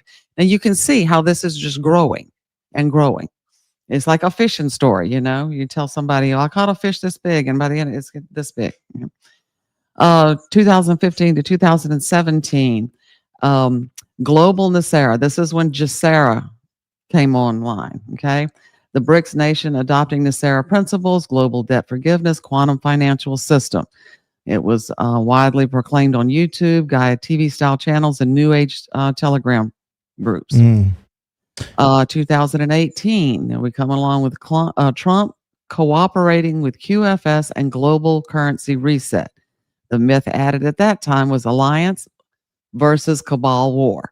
World leaders secretly implementing GESARA.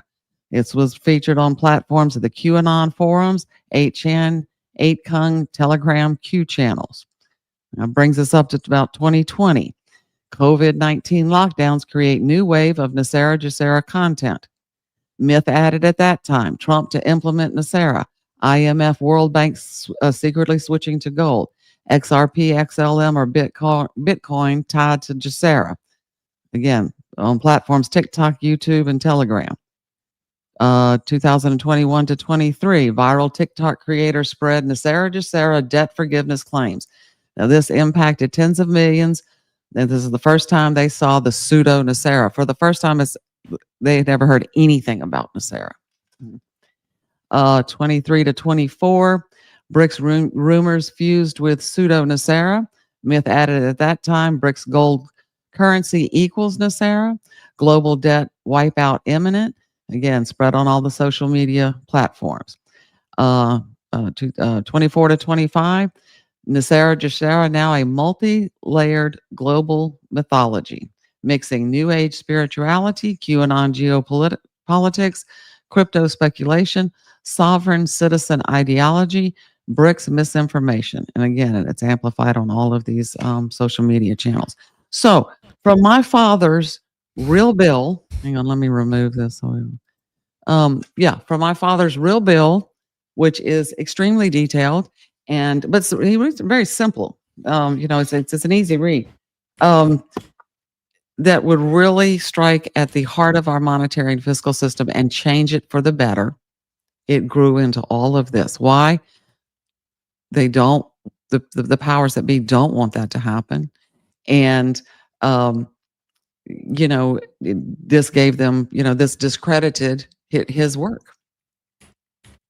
Oh, look, they've been discrediting your father's work for a very long time. And frankly, it's time that Harvey's work be at the forefront and theirs in the distance. You know what I mean? Right. That's where it belongs. Okay. Yeah. Because you know what? They've had their way too long. But as I said, President Trump allows things to happen for a reason. Okay. They got to do the crime to commit to get the time. You know what I'm saying? Right. So that's where that's heading. Now, let me show you something called the Dinar Chronicles. It's a website where all these cast of characters point to go. You know what I mean? And that's where they're featured. Now, there's a clown by the name of Ariel. Okay. who is connected with Nick Alvier, Derek Johnson, right? They're all connected in that, and they remember Nick Alvier did that movie. Nasara Jassari made that whole fiction. They connected with James Rink. I did that whole thing on the Kraken. Mm-hmm. And Ariel apparently is one of the sources, and so is Derek Johnson, according to Mr. Nick Alvier. Now, have a look at this. This is the DinarChronicles.com. Okay, and there's Mr. Ariel.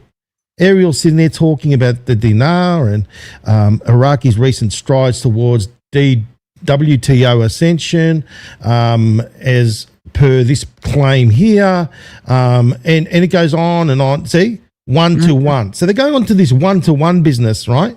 Thinking that, say you get 5 million dinar, which is worth probably jack shit, is going to go 5 million US. You know what I mean? Mm-hmm. And this is the thing. He goes, this RV, so this is according to Mr. Ariel on X, right?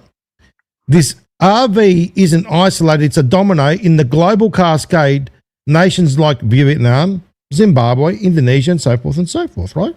Mm-hmm. But let's go to the bottom, where the terms and conditions.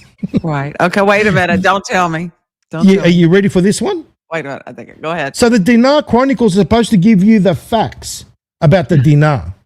And they have reputable people like Ariel and the gang out there. It's supposed to give you the financial advice. Mm-hmm. But no. This is, they talk about XRP. They talk about all the other garbage, right? But let's go down. There we go. Currency, reevaluation, XRP, BRICS, currency. They all mix it up, right? In one big. Mm-hmm. And because they make it with numbers and all that, people think, oh, they must know what they're talking about, right? Right. But let's go to the bottom. The bottom part, so after all this garbage, Dinar Chronicles is not a registered investment advisor, right? Yeah. Broker dealer. I understand that. This is their little disclaimer: banker or currency dealer and such. So why do people bother going to this website? No information on this website should be construed as investment advice. We do not support or represent or guarantee the completeness, truthfulness. So they can't tell you whether it's truthful or not. Right. The accuracy, the reliability of any content or communications posted on this site. Information posted on this site may or may not be fictitious. That's not lovely. At least they don't say for entertainment purposes. Right? Yeah, well, realistically speaking, when you buy into this grift, you're not going to be entertained when you find out you're not going to be making any money. You know what I mean? Right. Thanks very much, Ariel. Okay, don't take advice from Ariel, because Ariel's going out there and he's kicking that can up the road with the rest of them. And then he's been using that new thing, the 1st of December, about he's been putting that little thing up out there, see out of the book, about the pre-customs that it's going to bring up the dinar. He's gone out there and claimed it on X. Okay. Yeah. So based on that, you shouldn't believe the garbage of Ariel. You know what I mean? Or the others. What do you think? Well, I can understand the disclaimer, because I put it on my lectures and stuff. Says, hey, I do not give financial advice. I'm not telling you what to do with your money. Blah, blah, blah, blah, blah.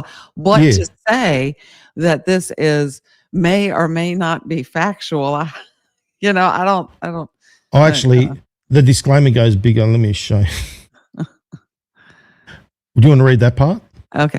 We do not endorse any opinions expressed on the Dinar Chronicles website. We do not support, represent, or guarantee the completeness, truthfulness, accuracy, or reliability of any content or communication posted on the Dinar Chronicles.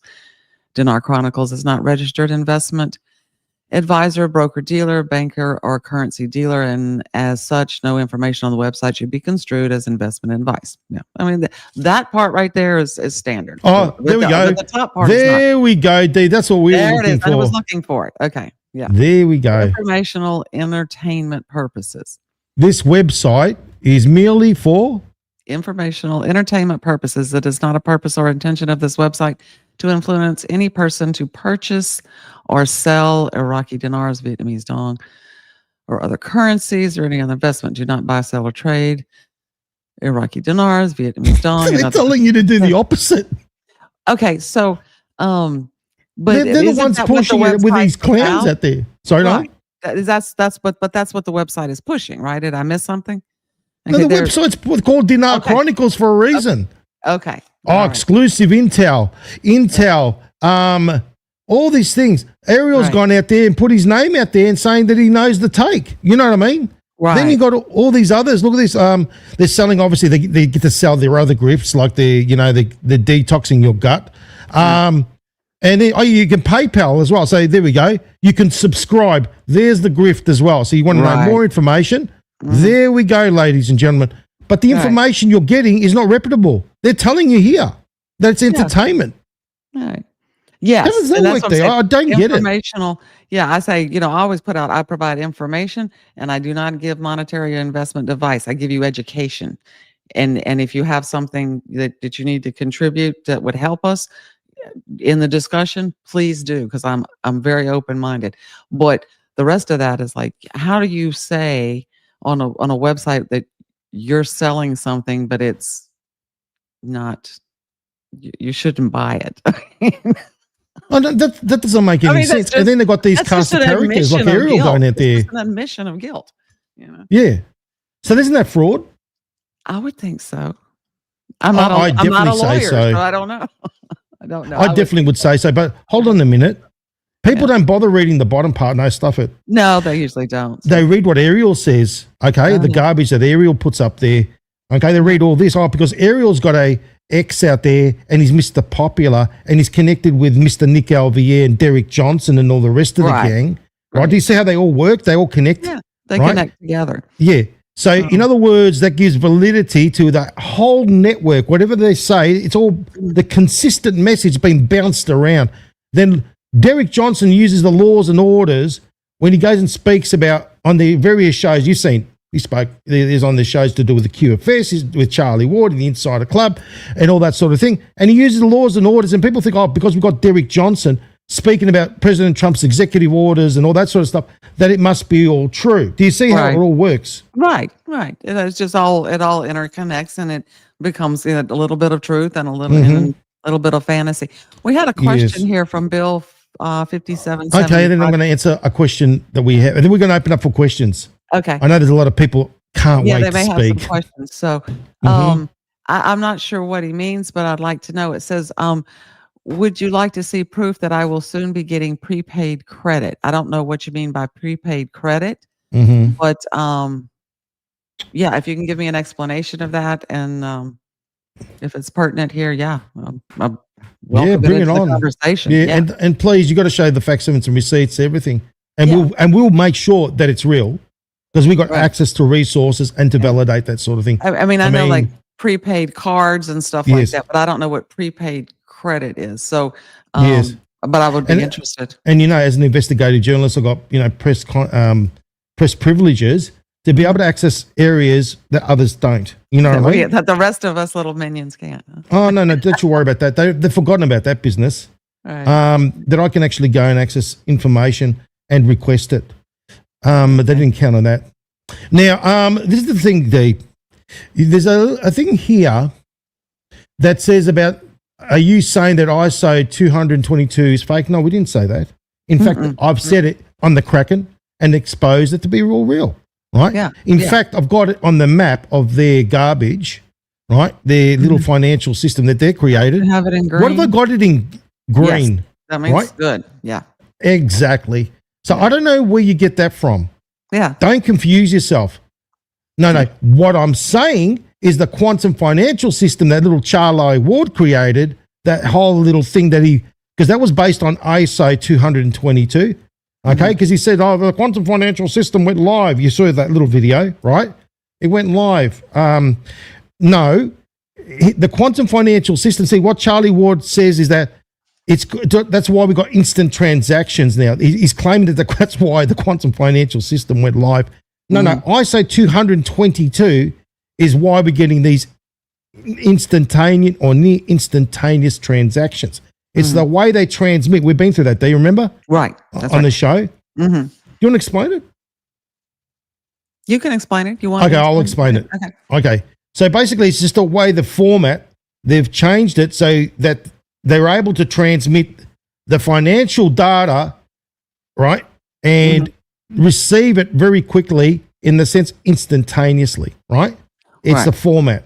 It's That's a all it is. communication form. If you're talking about the quantum financial, that is a communication No, between. the quantum financial system is Charlie's fictitious crap. Right. But he's quantum tying in this computers- ISO 222 into that garbage. You know what I mean? Right. But the ISO Yeah. 222 is real. And so is Basel. We've talked about that. And Yes. of course, the gold standard. So. Exactly. And that's what I'm saying. This is the problem. That was a really good question. So. Yeah, that's the problem. Do you see how they blur the lines between fact and fiction? So they use things and they ground it with the fact, but they put the fictitious embellishments, like like the Nasara, right? Your father's bill. He was the one that said about being backed by biometallic, gold and silver. Here's the one that said about doing away with the Fed, the IRS. What did Sinead Goodwin do? Took it and turned it into some other beast. Yeah, exactly. You know what I'm saying? Yep, that's what happened. Yeah, and exactly. And whether this she was XRP, smart enough to figure that out all on her own, or she was put up to it, we don't know. She's passed away, and but what her and also Mrs. Is it Detweiler, Nancy Detweiler, has also passed. So and as you can see, we call it wave 1, wave 2, wave 3 of the Nasara Jacera grift. You have the old time and then the midsection, and now we're into this new era where everybody and his brothers got something to say about it. And this is the thing. I mean, I've been through this many times, D. And I said, Gregory's got a lot of questions. Go and watch the previous shows. Go and watch our shows. All the answers are there. And as I've said, they're going around saying, oh, the XRP is backed by gold, XLM backed by silver, XDC backed by... Let's go back to that little map real quickly. Because we've spoken about this many times. I don't want to keep talking about the same thing. Otherwise, I'm like a broken record, right? And I've proven this all to be, a bunch of lies, right? In the shows, I've shown it, right? I've exposed it. So, XRP, Ripple, nope. Forget about that. It's not backed by gold. XLM, nope. Not backed by silver. Go and ring them up, right? Go and get in contact with them. Go on the internet. That will tell you that it isn't. Okay? None of this is true. That's why I've got it in red. The only thing that you can peg to gold is, like I said, there's only one thing, and it's the, what do you call it? I've got it here. Let me just see. I'll bring it up. I'm looking up sometimes. Y'all have to forgive us. We do research while we're on the show. So, I've got it here. It's just there's so many things to remember, D. Right. As you know, and I've got all my documents and everything in hand. But like I said, Ripple, no. Go and call them. Yes. Do I have to go and call them and do a live call and then speak to a representative to show you that? Go on the web. They tell you it's not backed by gold. You know what I'm saying? Right. That's the reality right there. Now, if you want to continue believing their fiction, that they keep going on and on and on and about without zero facts, evidence, and receipts, well, I can't help you. It's like the RV fiction. They keep going on with that. Well, you want to keep believing that? That's your choice. It's a free world. Don't believe whatever you want. You know what I mean? But don't come here and gaslight us or gaslight people here that want to know the truth. And we're showing them the truth based on facts, evidence, and receipts. And the last thing people want to do is have their intelligence being insulted on a daily basis. That's what I believe. What do you think, Dee? I agree. And yeah, we've looked into that. And in fact, you actually called them up and there we go. Went and questioned all of that. So I'm looking into something, Bill. What you got there? No XRP is backed by gold. Its value is not pegged to the price of gold or any other real world asset. There you go, from Google, from the Wizard of Oz. Mm-hmm. Do you want to read that? Oh, okay. Let me blow it up here and I'll read it. Okay. No XRP is backed by gold. Its value is determined by market. Not backed. It's not, not backed by gold. Its value is determined by market supply and demand. So it's a scarcity thing. And it does not have a physical asset like gold backing, a characteristic it shares with most other cryptocurrencies. why XRP is not gold backed. Decentralized nature. XRP is a digital asset designed to be decentralized and independent of any single authority or traditional asset. Market-driven value. Like most cryptocurrencies, its price fluctuates based on the market trading, public sentiment, adoption rates, and the utility of XRP ledger rather than a fixed commodity. So yeah, it's like the digital currencies that are limited in their amount, therefore their scarcity gives them value. Yeah. XLM not backed by silver. Right? There we go. Yeah. Wizard of Oz again. XDC token not backed by copper. There you go. Right? Wizard of Oz again. So what are we going to do? We're going to keep believing the fiction? Right. Yeah, and that's what I'm saying. Cryptocurrencies are just, like I said, that's just the same as anything else, any other crypto. And you know how I feel about that. But I don't, if you can unplug it from the wall, I'm an old lady from Southern United States. So I've been through a lot of natural disasters and that kind of thing. If you can unplug it from the wall, it's not going to be a whole lot of use to you. Oh no, it won't be a whole lot of use But then I'm at just, all. like I said, I'm set in my ways. There was another statement from Bill. And I was trying to look up what he was asking. Oh, I hope I didn't lose his comment. No, that's okay. So Gregory understood what we were saying. Thank you very much, Greg, for your acknowledgement. Yes. Good. Look at this. We are getting the receipts from the Cabal Google. Really, why don't you ring the XRP or Ripple and get your, why don't you go and ask them? Okay. And it's going to be the same answer. Right? I don't know what they mean. Okay. Do you see what I mean, Dee? This is what we're dealing with. So do you see how these entities work? They twist and manipulate things to say anyone that speaks against them or their narrative is working with the cabal, is part of the deep state. Do you see how it works? And unfortunately, there are people like that person right there that is brainwashed to the hilt. You know what I mean? Absolutely. Yeah. Yes. That is actually the opposite. Sorry. Doing, so. Sorry, Dawns. You better get your facts right. Okay. This is what Bill, we were talking about. I'm a state national. You have to be a state national to get an account. I'm with the globalfamilygroup.com. It's a land jurisdiction bilateral bank. Okay. So that's a special bank then. Okay. The credit comes from promissory notes we spend. Okay, that's interesting. I'm going to look that up. That's something you can... Yeah, but it's got nothing to do with the QFS. It's got nothing to do with the garbage that they're spreading. It's something different. He was talking about credit creation, or he said every time we spend that, we create credit, and that's the way the banking system works. But this is something different. Yeah, I like Bill's questions. I like Bill's statements. He's a logical thinker. Yeah. Okay. And Gregory asked some, obviously some very valid questions. And remember, they've been subjected to, the lies and the deception. So obviously they want to come to here and get the real facts. That's why they come here. Otherwise they wouldn't be here, would they? That's right. And I love that kind of engagement. So yes, there's something to look at. Unfortunately, there are people like Dawns that sits there and believes the fiction, and see how it works, how they've brainwashed these people. Yeah. They've literally brainwashed these people. That's why they get called conspiracy theorists, right? That's why we get painted with the same brush. Do you see what I'm talking about there? Yeah, we get painted with the same brush. And, and that's what they tell them. Like I said, it's they're keeping it from us. They're keeping it a secret. It's part of a conspiracy. It's this or that.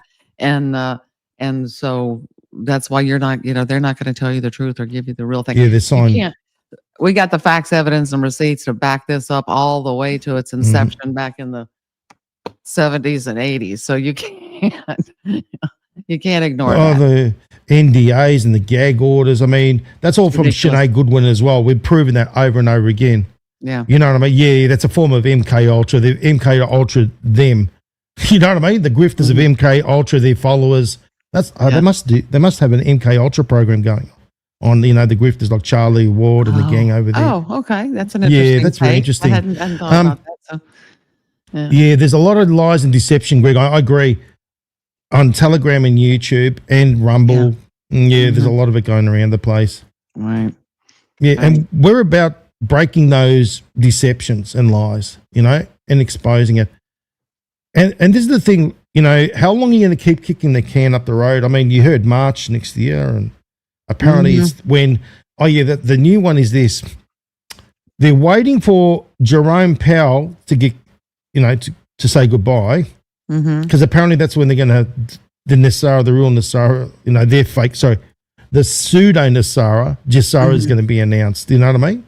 And the RV and all that sort of stuff's going to happen, and everyone's going to be, drinking pina coladas on the beach. You know what I mean? Did President Trump name his replacement yet? I saw a little clip, but I didn't stop long enough to pay attention. He was, how he talks when he's going to the plane or whatever, and they stop and ask questions, and it was one about who was going to replace Powell, and the people that what is her name? Is it Julie Sheldon or Shelton? She's I think a possible candidate. She is for the gold standard.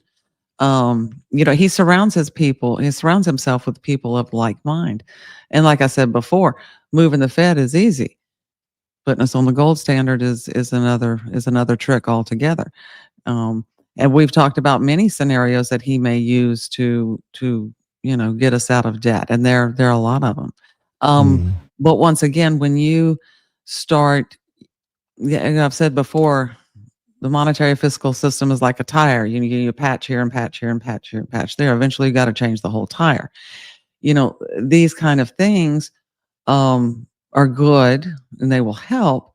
But if you don't strike at the heart of the beast, and this is what the establishment doesn't want to hear, is when you start talking about changing banking rules tomorrow night. When you see what I have to show you about the banks, you're going to go, oh my, because they're things that happen all the time. It's part of regular business. But again, when you understand the depth and weight of it, you see why Harvey said we have got to change the banking system, and we've got to change their rules and regulations. Otherwise, we're not going to get out of this. Yeah, exactly. Now, when we ask the Wizard of Oz and they say, oh, Google is with the cabal and all that. Right, okay, I just shown you that Rumble's with the cabal. With bank. Well, they've got BlackRock and Vanguard, and they're all with the cabal, right? All of them are, right? That's it. Yes. They're all with them. The establishment, right? Yeah. Rumble's part of, So, at the end of the day, I mean, when we're talking about XRP and Ripple, we're talking about from their websites. That's where the Wizard of Oz gets their information from. Okay, so if I was to ring up, say, Ripple and say, look, I have to ask you a question. As a investigative journalist, can you put in writing, or can we have this conversation recorded, or can I put you on record, whatever? Is it true that XRP is backed by gold? And obviously they will say, no, it isn't, right? That still won't be good enough for them. Even though you got even the one that sat there and created the thing can say it, they still won't believe it, Do you know what I mean? Right. I could even get the creator of XRP to say it. Yeah. And then he can explain why, and they still won't get it. Oh, no, he's part of the cabal. Then why are you buying the XRP then, if he's part of the cabal? Why are you buying Bitcoin if he's part of the cabal? Why are you buying any of that if he's part of the cabal?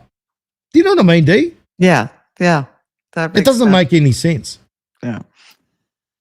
Oh, okay. I got a couple of questions here. Okay. How about we open up the? I'm going to give about a 5-10 minute warning, and yeah, sure. And then we'll go. Okay. So here's a question.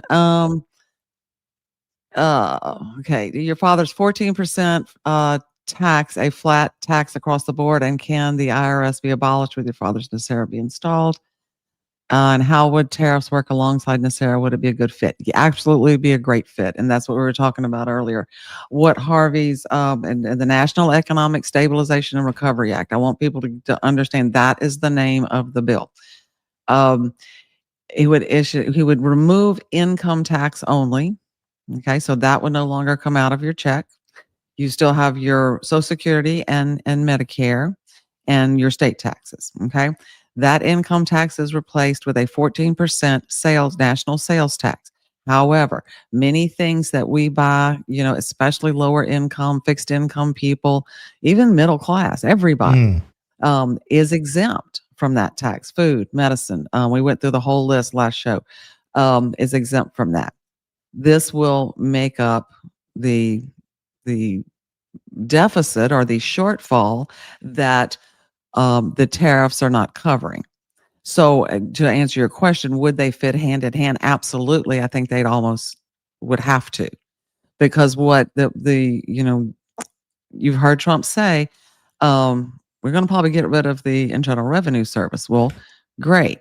But the numbers are such that as it stands right now, I think I wrote it down earlier, was it 100 or 200 billion that the tariffs have brought in so far? Okay.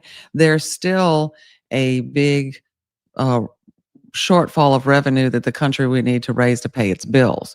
So that has to be done somewhere. And again, the national sales tax, as opposed to the income tax, a lot of the benefits of it, first of all, are the exemptions, and it's exempt corporations and all this kind of stuff, but it returns your privacy. Okay. That's one of the huge selling points. The IRS is too big, too powerful. It has been weaponized. This returns your sovereignty and your privacy back to your spending habits.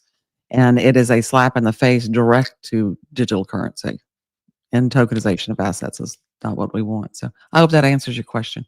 Awesome. Now, I just want to do something real quickly, and then I can, I want to say thank you to Noel PG that put out on our Rumble a comment, which is, who was the one that was coming up? Remember the Redemption Center with all that fiction that Charlie Ward was talking about? Thank you very much, Noella PG, for actually identifying this character, because this character is very well known out there, right?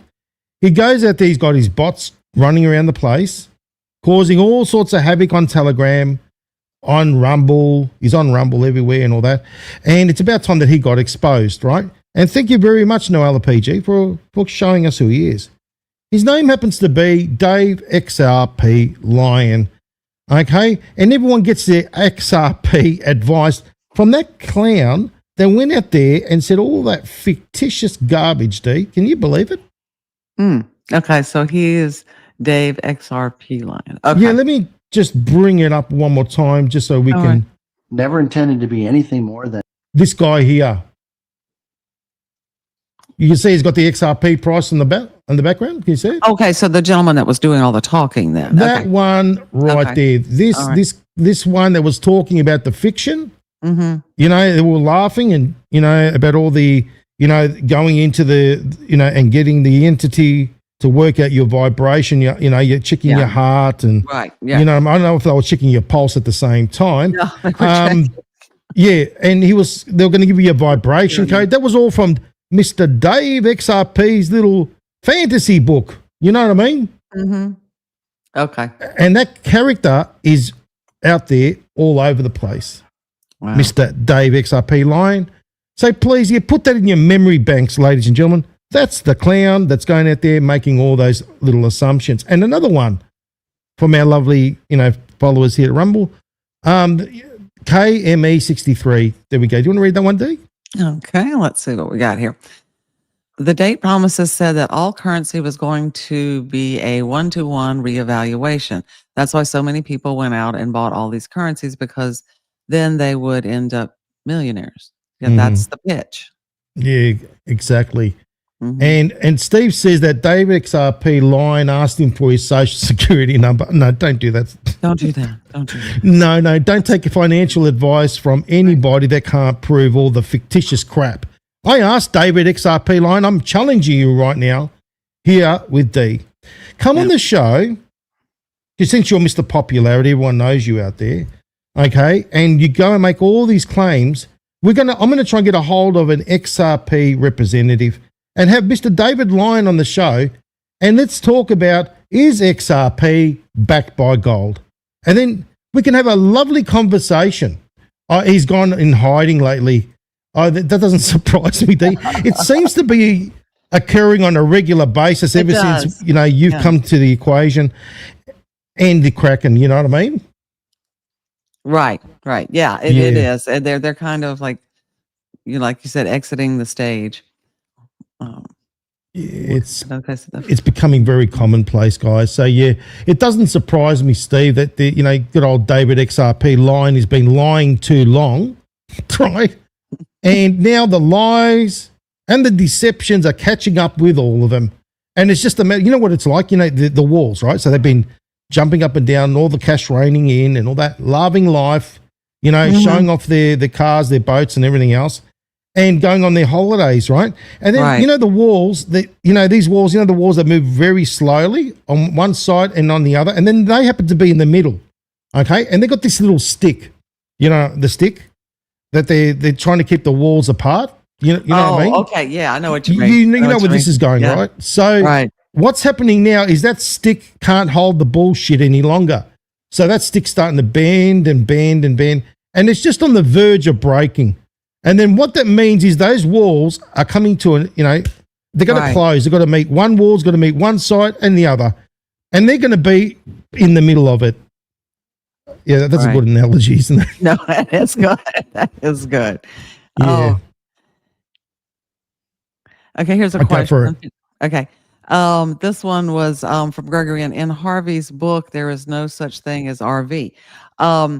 What Harvey talks about is a changing our whole system. See, Harvey was a systems theorist and a systems analyst. So when he looked at something, he looked at every piece, every gear in the whole system, and could tell you what where the problems were and that kind of stuff.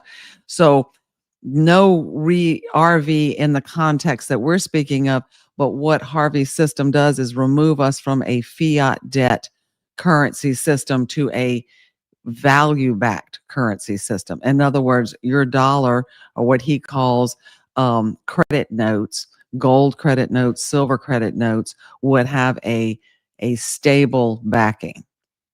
If that answers your question. So I hope it does. Oh, it was a great question, and thank you very much for that, That's a very Gregory. good question. It is. Welcome to our family. Mm-hmm. And that's what it's about, guys. It's about, asking questions. Mm-hmm. Anyone else asking any questions? Put a Q in front. So now it's Q&A time. We're giving you a 5-minute warning.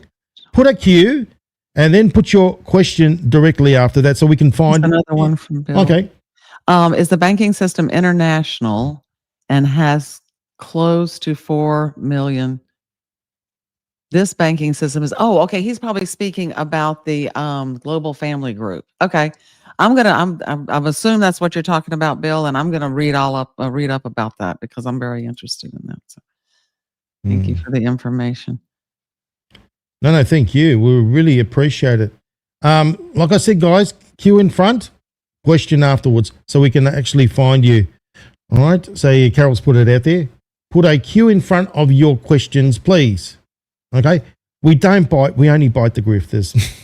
Okay. Because they deserve it. They deserve everything that's coming their way. They do. Now, what they're doing is fraud, D. No matter what, I've looked it up. I've actually looked it up under the law. It's fraud. Oh, good. Okay. I mean, look at the previous precedents that was set for that particular group that were going out there. Yeah, that was amazing. That news, news clip there. Very, very interesting. And you would think that would deter people. You would think. From doing it. You would think. Why are these still allowed to happen? That's the question. I mean, we pull up all this. Okay, so we you can go on what you and I like to call the Wizard of Oz. You can go on the internet. You can find out all of this information that says this is not real. Don't do this. Don't invest it. There's warnings from all kinds of states. Apparently they're working for the cabal.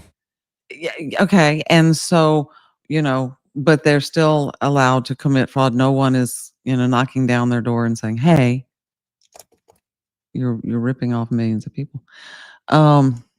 There's a question from Africa. Okay. Yeah. Okay. Our monetary system can be backed by tangible things, not just gold and silver, but other things as well.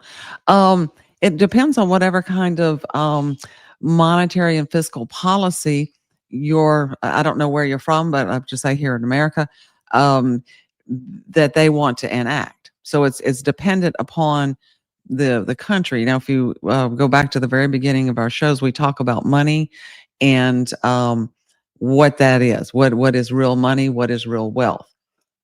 So depending on what you want to back your currency with, generally the rule to give currency value is it must be backed by something that is limited in nature, which will hold its value. In other words, and over the ages, gold, silver, metals like that fit that bill. So I hope that answers your question. And then we've got someone saying about Q drop 583. Now with the Q drops, guys, you got to get, how Q works is you got to get comms, usually from Q plus, also from the mainstream media to be able to complete the picture, right? Now, an exchange can mean an exchange of communications, all right? It can mean an exchange of everything. But what they're trying to allude to is, I don't know if you can see it in the chat there, D, right? Yeah. What does Q drop 583 mean? Yeah, drop? you're the Q expert. I don't know. Yeah, the private exchange. Now, a private exchange can be a private exchange of conversation or comms, right? You need more, shall we say, you need the post, say from Q plus, or from the main, like there needs to be an article that translates to that Q drop 583 to be able to determine what exchange they're talking about, right? Yeah, I would think so. Yeah, I don't know what they mean because I don't know that. Okay, let me show you. Yeah, I don't know what Q drop 583 says. So all it says is that private exchange last. Okay. So, like I said, a private exchange can be a private exchange of communications of a conversation, right? But you need more. So with the Q drops, you need, yeah, I see where say, you're saying. Q plus to do this comms, or you need an article to translate to Q drop 583. You know what I mean? And it needs to be proven factually. Right. To see now, if I go to the back section, release DMs between SC and SC, right? Now, SC could mean SCOTUS, you know what I mean? Supreme Court. Okay. It could mean anything. Deep and meaningful conversation between so-and-so and so-and-so, right? Last warning to someone to stay home. Press briefing with Press Secretary Sarah Sanders. Okay. And it goes on and on. Yeah. So there's nothing to say to do with an exchange to do with the RV or money or anything like that. You know what I mean? Right. It's not referenced or defined. No, it isn't. Okay. And that's what I'm saying. And then what they do, these grifters, is they cherry pick everything off the Q drop. So you can see what they do, right? They'll cherry pick a drop and then they'll put it to their narrative. Do you get what I'm saying? Right. Okay. To give credibility, even though that is clearly no specific reference to, what type of exchange? So exactly. Good point. Yeah. Good point. So thank you very much, Emma and 17. Hopefully answer that question. We've got more here, D. I can see it. They're starting to build up. Is this Gregory again for you? Let's see. Okay. Let's see. You got it up there. Yeah. Let's see. So we shouldn't invest in Bitcoin, XRP, or ISO 222. Stop there. ISO 222 is the way the banks communicate using financial format, right? So a messaging system. Right. It's not about you. You can't invest in ISO 222. You know what I mean? Okay. Right. Keep going. So we should buy silver, gold, copper, and invest in copper mines. That sounds more like of a statement than a question. I'm not going to tell you what to invest your money in one way or the other. You will never hear me make a recommendation. That's your business. And I just give you education. And I'll tell you, what I personally think about certain things. But I, won't tell you, yes or no, you should do this or you shouldn't do that. I know that, mining is been a good investment for the people I know that have invested in it. Of course, gold, silver, and copper, any metal is like any other investment. It's going to rise and fall just like the stock market does.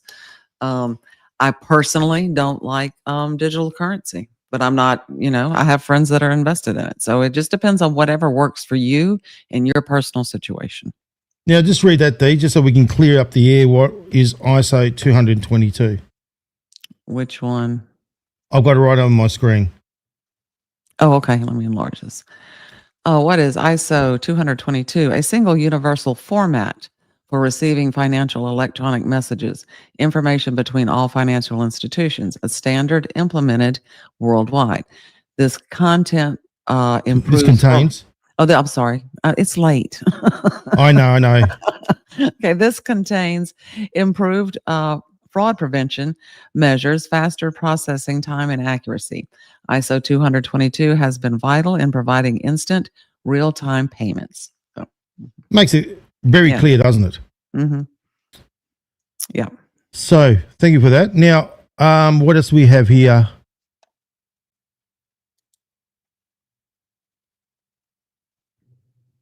If you want information, okay, so you can, Bill, you can get in contact with Dee through her email. Okay, yeah. If you go to the website, NESARAinstitute.com, and you, down at the bottom, there's a little tab says contact us. That will send an email directly to me. I answer my emails. So if you have, need further information or have something you want to share with the show or share with me, just send me an email and I will respond to you. Awesome. Thank you very much, Bill. Bill's been great. Yeah. Everyone's been great. We really appreciate it. Yeah. Anyone else has any questions? Well, I'm looking forward to tonight. Go ahead. Okay. Do you see this one? Okay, let me read it right here. FCB is above is talking about state nationals. Do you know that there is no such thing as a state national? It's a made up term. Well, I'm going to look into it. They gave me a website to go to, which I jotted down, and I'm gonna look at it and see. So she's saying it's a scam. Look, Bill, send what you got. Yeah, send me some more information so I can look into it. So exactly. So this is what we're about doing is we will go through things and we'll base everything on the facts, evidence, and receipts. Right. And this is the thing. I mean, you go with these others. It's only a one-way street, right? It's pretty much like, how poop travels one direction. It's exactly the same way. You don't have an opportunity to speak or retort with these people. They do a one-way direction show. You don't sit there and have question and answers. They don't allow it. You know what I'm talking about? They don't allow it at all. Right. They don't have exchange of information, and that's what I'm about. That's what Harvey intended for NESARA. It was a people's thing, and so we have to talk about it. And I love this kind of engagement. No, but the thing is, we're giving them the opportunity. So this is the difference between them and us. We're giving them the opportunity to be able to ask us questions. They don't do that on their shows. They don't give you the opportunity to ask them the hard questions, okay, and then to give you the real answers. No, you're going to get it here. Over there, the way they've designed their network is that they sit there and off their high chairs and they come up with all the fiction, right? Yeah. And then you can't speak to David XRP line. You can't speak to Charlie Ward. You can't do all that sort of stuff, right?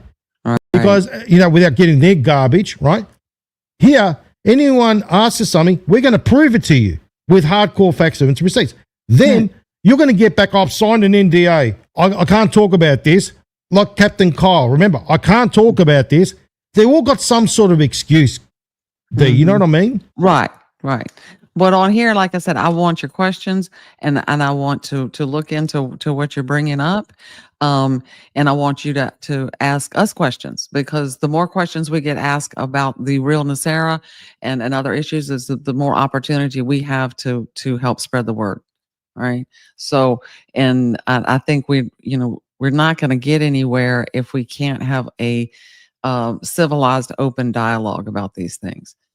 That's agree. kind of one of the problems. We're not talking to each other, and working out issues. People are just talking at each other. Exactly. This one here, D. Okay. Which one? Well, I've seen them press the cancel button on the pennies that I'm reduced, and they did a whole little press thing. Did you see it? Mm-mm. Which one is it? Okay, so the pennies. Remember President Trump said to stop the pennies? Oh, stop the pennies. Yeah. Yeah. Okay. Yeah. So what is the question? Have you heard about it? Yes. Have we heard about it? Okay, yes, I've heard about it. Yeah, we have. And you have that big jar. Everybody probably has one, in their house, that big jar. You usually go take it down and get it exchanged. Well, maybe I want to hang on to those pennies. They might be a collector's item. Well, that's what they said. Like it'll be a collector's item. Right. Yeah. And it says here that the U.S. Mint stopped producing pennies for circulation in late 2025 November after 230 years. Yeah. Right. Yeah. So here's the article here, guys. Let me, we work with facsimiles and receipts. We don't work with, go ahead. Fairy tales. There we go. It's curtains for the pennies. After more than 2 centuries in circulation, President Donald Trump said it makes no sense to produce cents back in February. Right. It was costing more to produce it than they were. Yeah. Exactly. So it doesn't, material-wise, it doesn't make any logical sense. Mm-hmm. It costs more to produce these things than what they're worth. Right. Makes sense to me. Mm-hmm. Doesn't it? Yes. I guess that'll change. You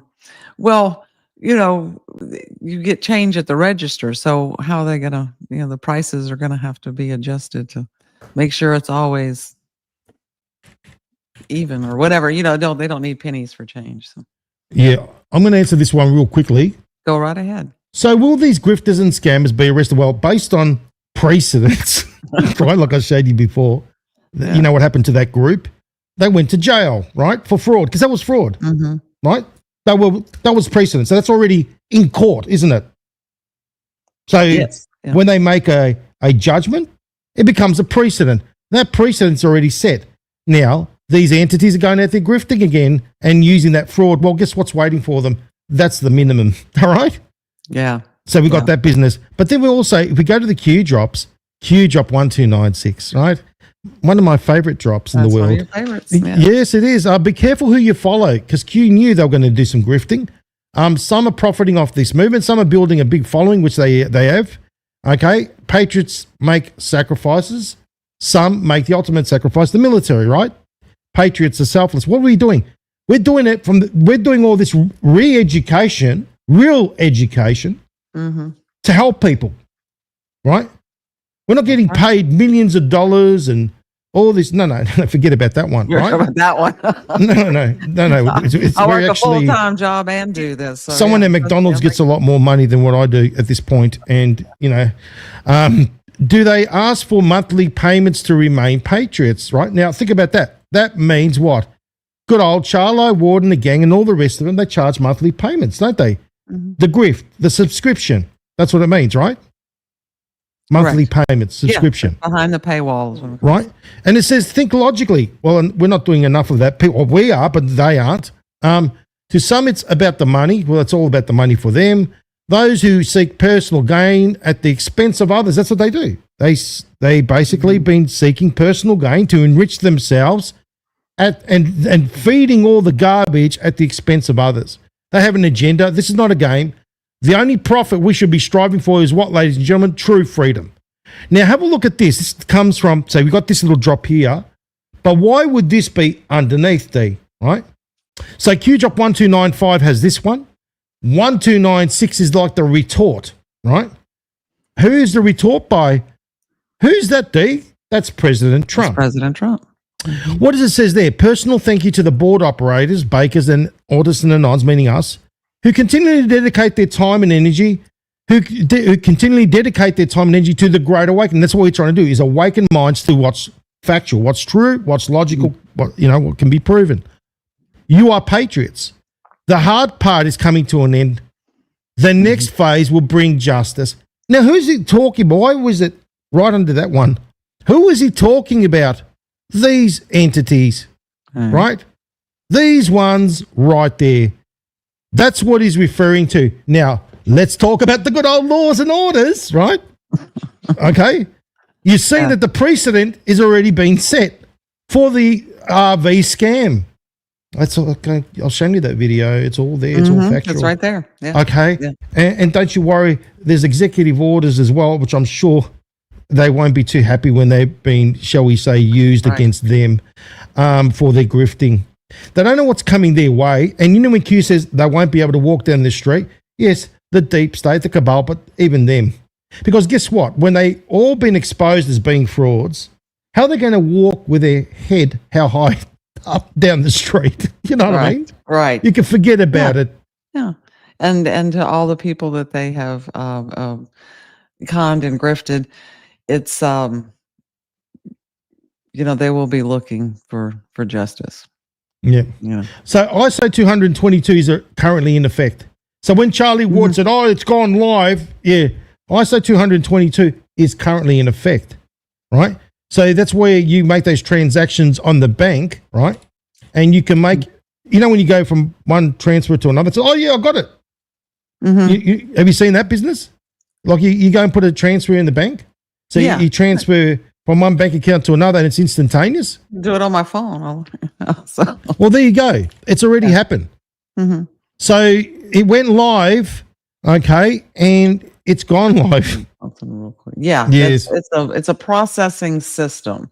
Let me find out here. And it says here the let's go here, the Reserve Bank. All right. Let's see if we can get that.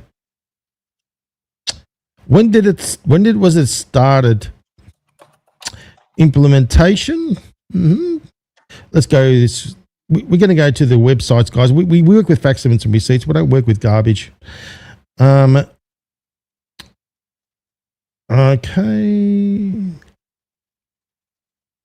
Let's work it out. Sorry, guys. We're just going to try and find this stuff on the do fly. Investigation live on the air, so just yes, exactly. Stand with us here. Here I found something because I was, he said buying ISO, and I was like, well, no, you can't do that. buy But it. is it something that if it's a machine, if it's an entity, it's a company that designs them, that makes this technology, is that something you can invest in?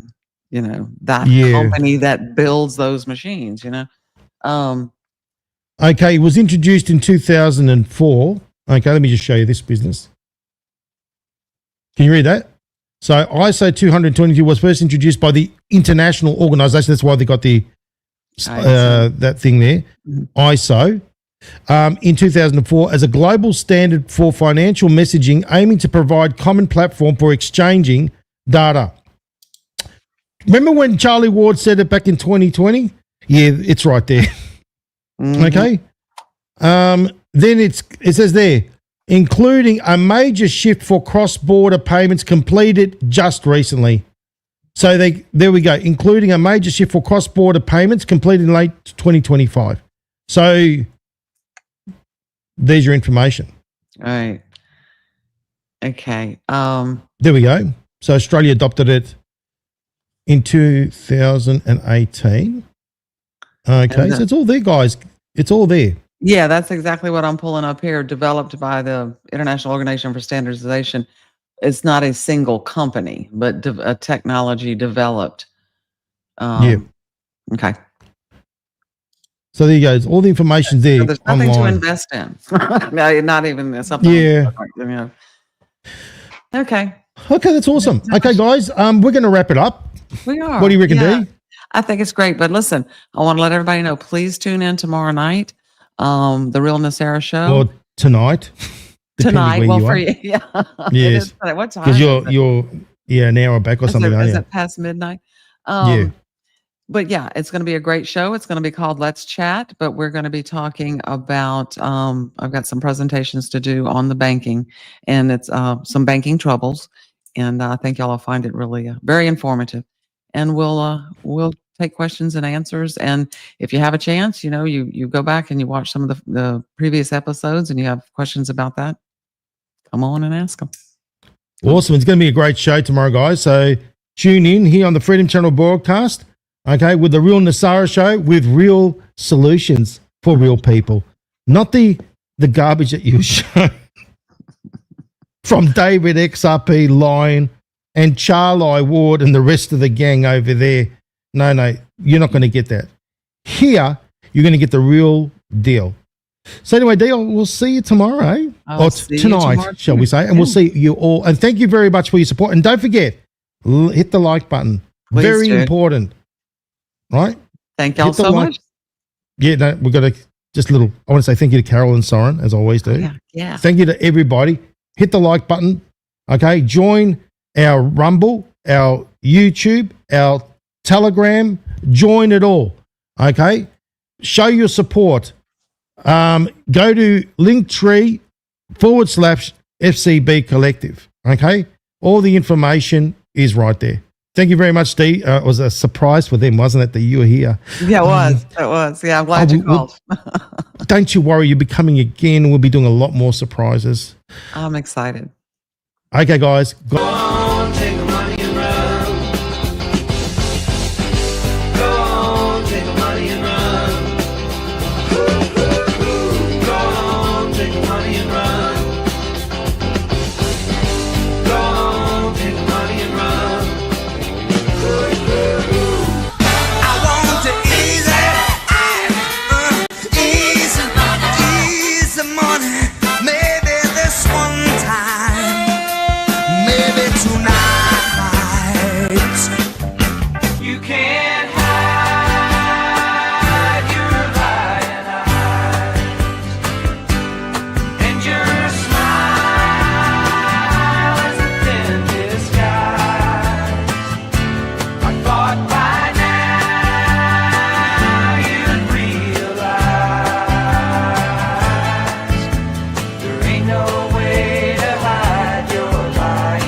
We're going to get into Jasar and Nasara, but even Charlie Ward said when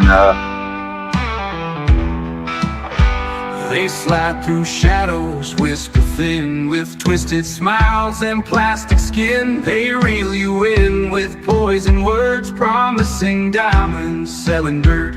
Their eyes are hollow, reflections lost, built on deceit, no matter the cost. They play the fool, they play the friend, but you're just another means to an end. Grifters and CONMEN lurking in the night, masters of darkness hiding in plain sight. They'll take your soul and leave you bare.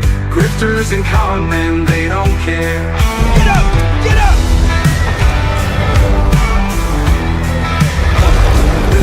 Hands reaching cold as steel. Trade your truth for a crooked deal. They'll make you laugh, make you trust, till everything precious turns to rust. They wear your secrets like a crown, smiling wide as they drag you down. 1,000 lies, a practiced grin. They steal your heart, then they slip right in. Grifters and CONMEN spinning their lies, a silver tongue, the devil's disguise. They'll leave you empty, no place to stand. Grifters and CONMEN, blood on their hands.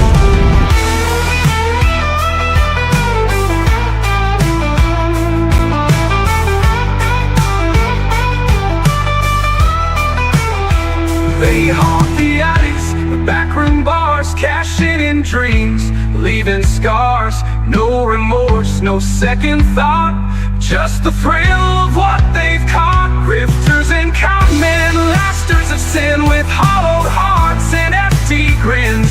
They'll strip your soul and leave it bare. Grifters and CONMEN, they don't care. In every city, in every town, they weave their webs, they wear their crowns. Forever drifting shadows on the run. Grifters and CONMEN, never done.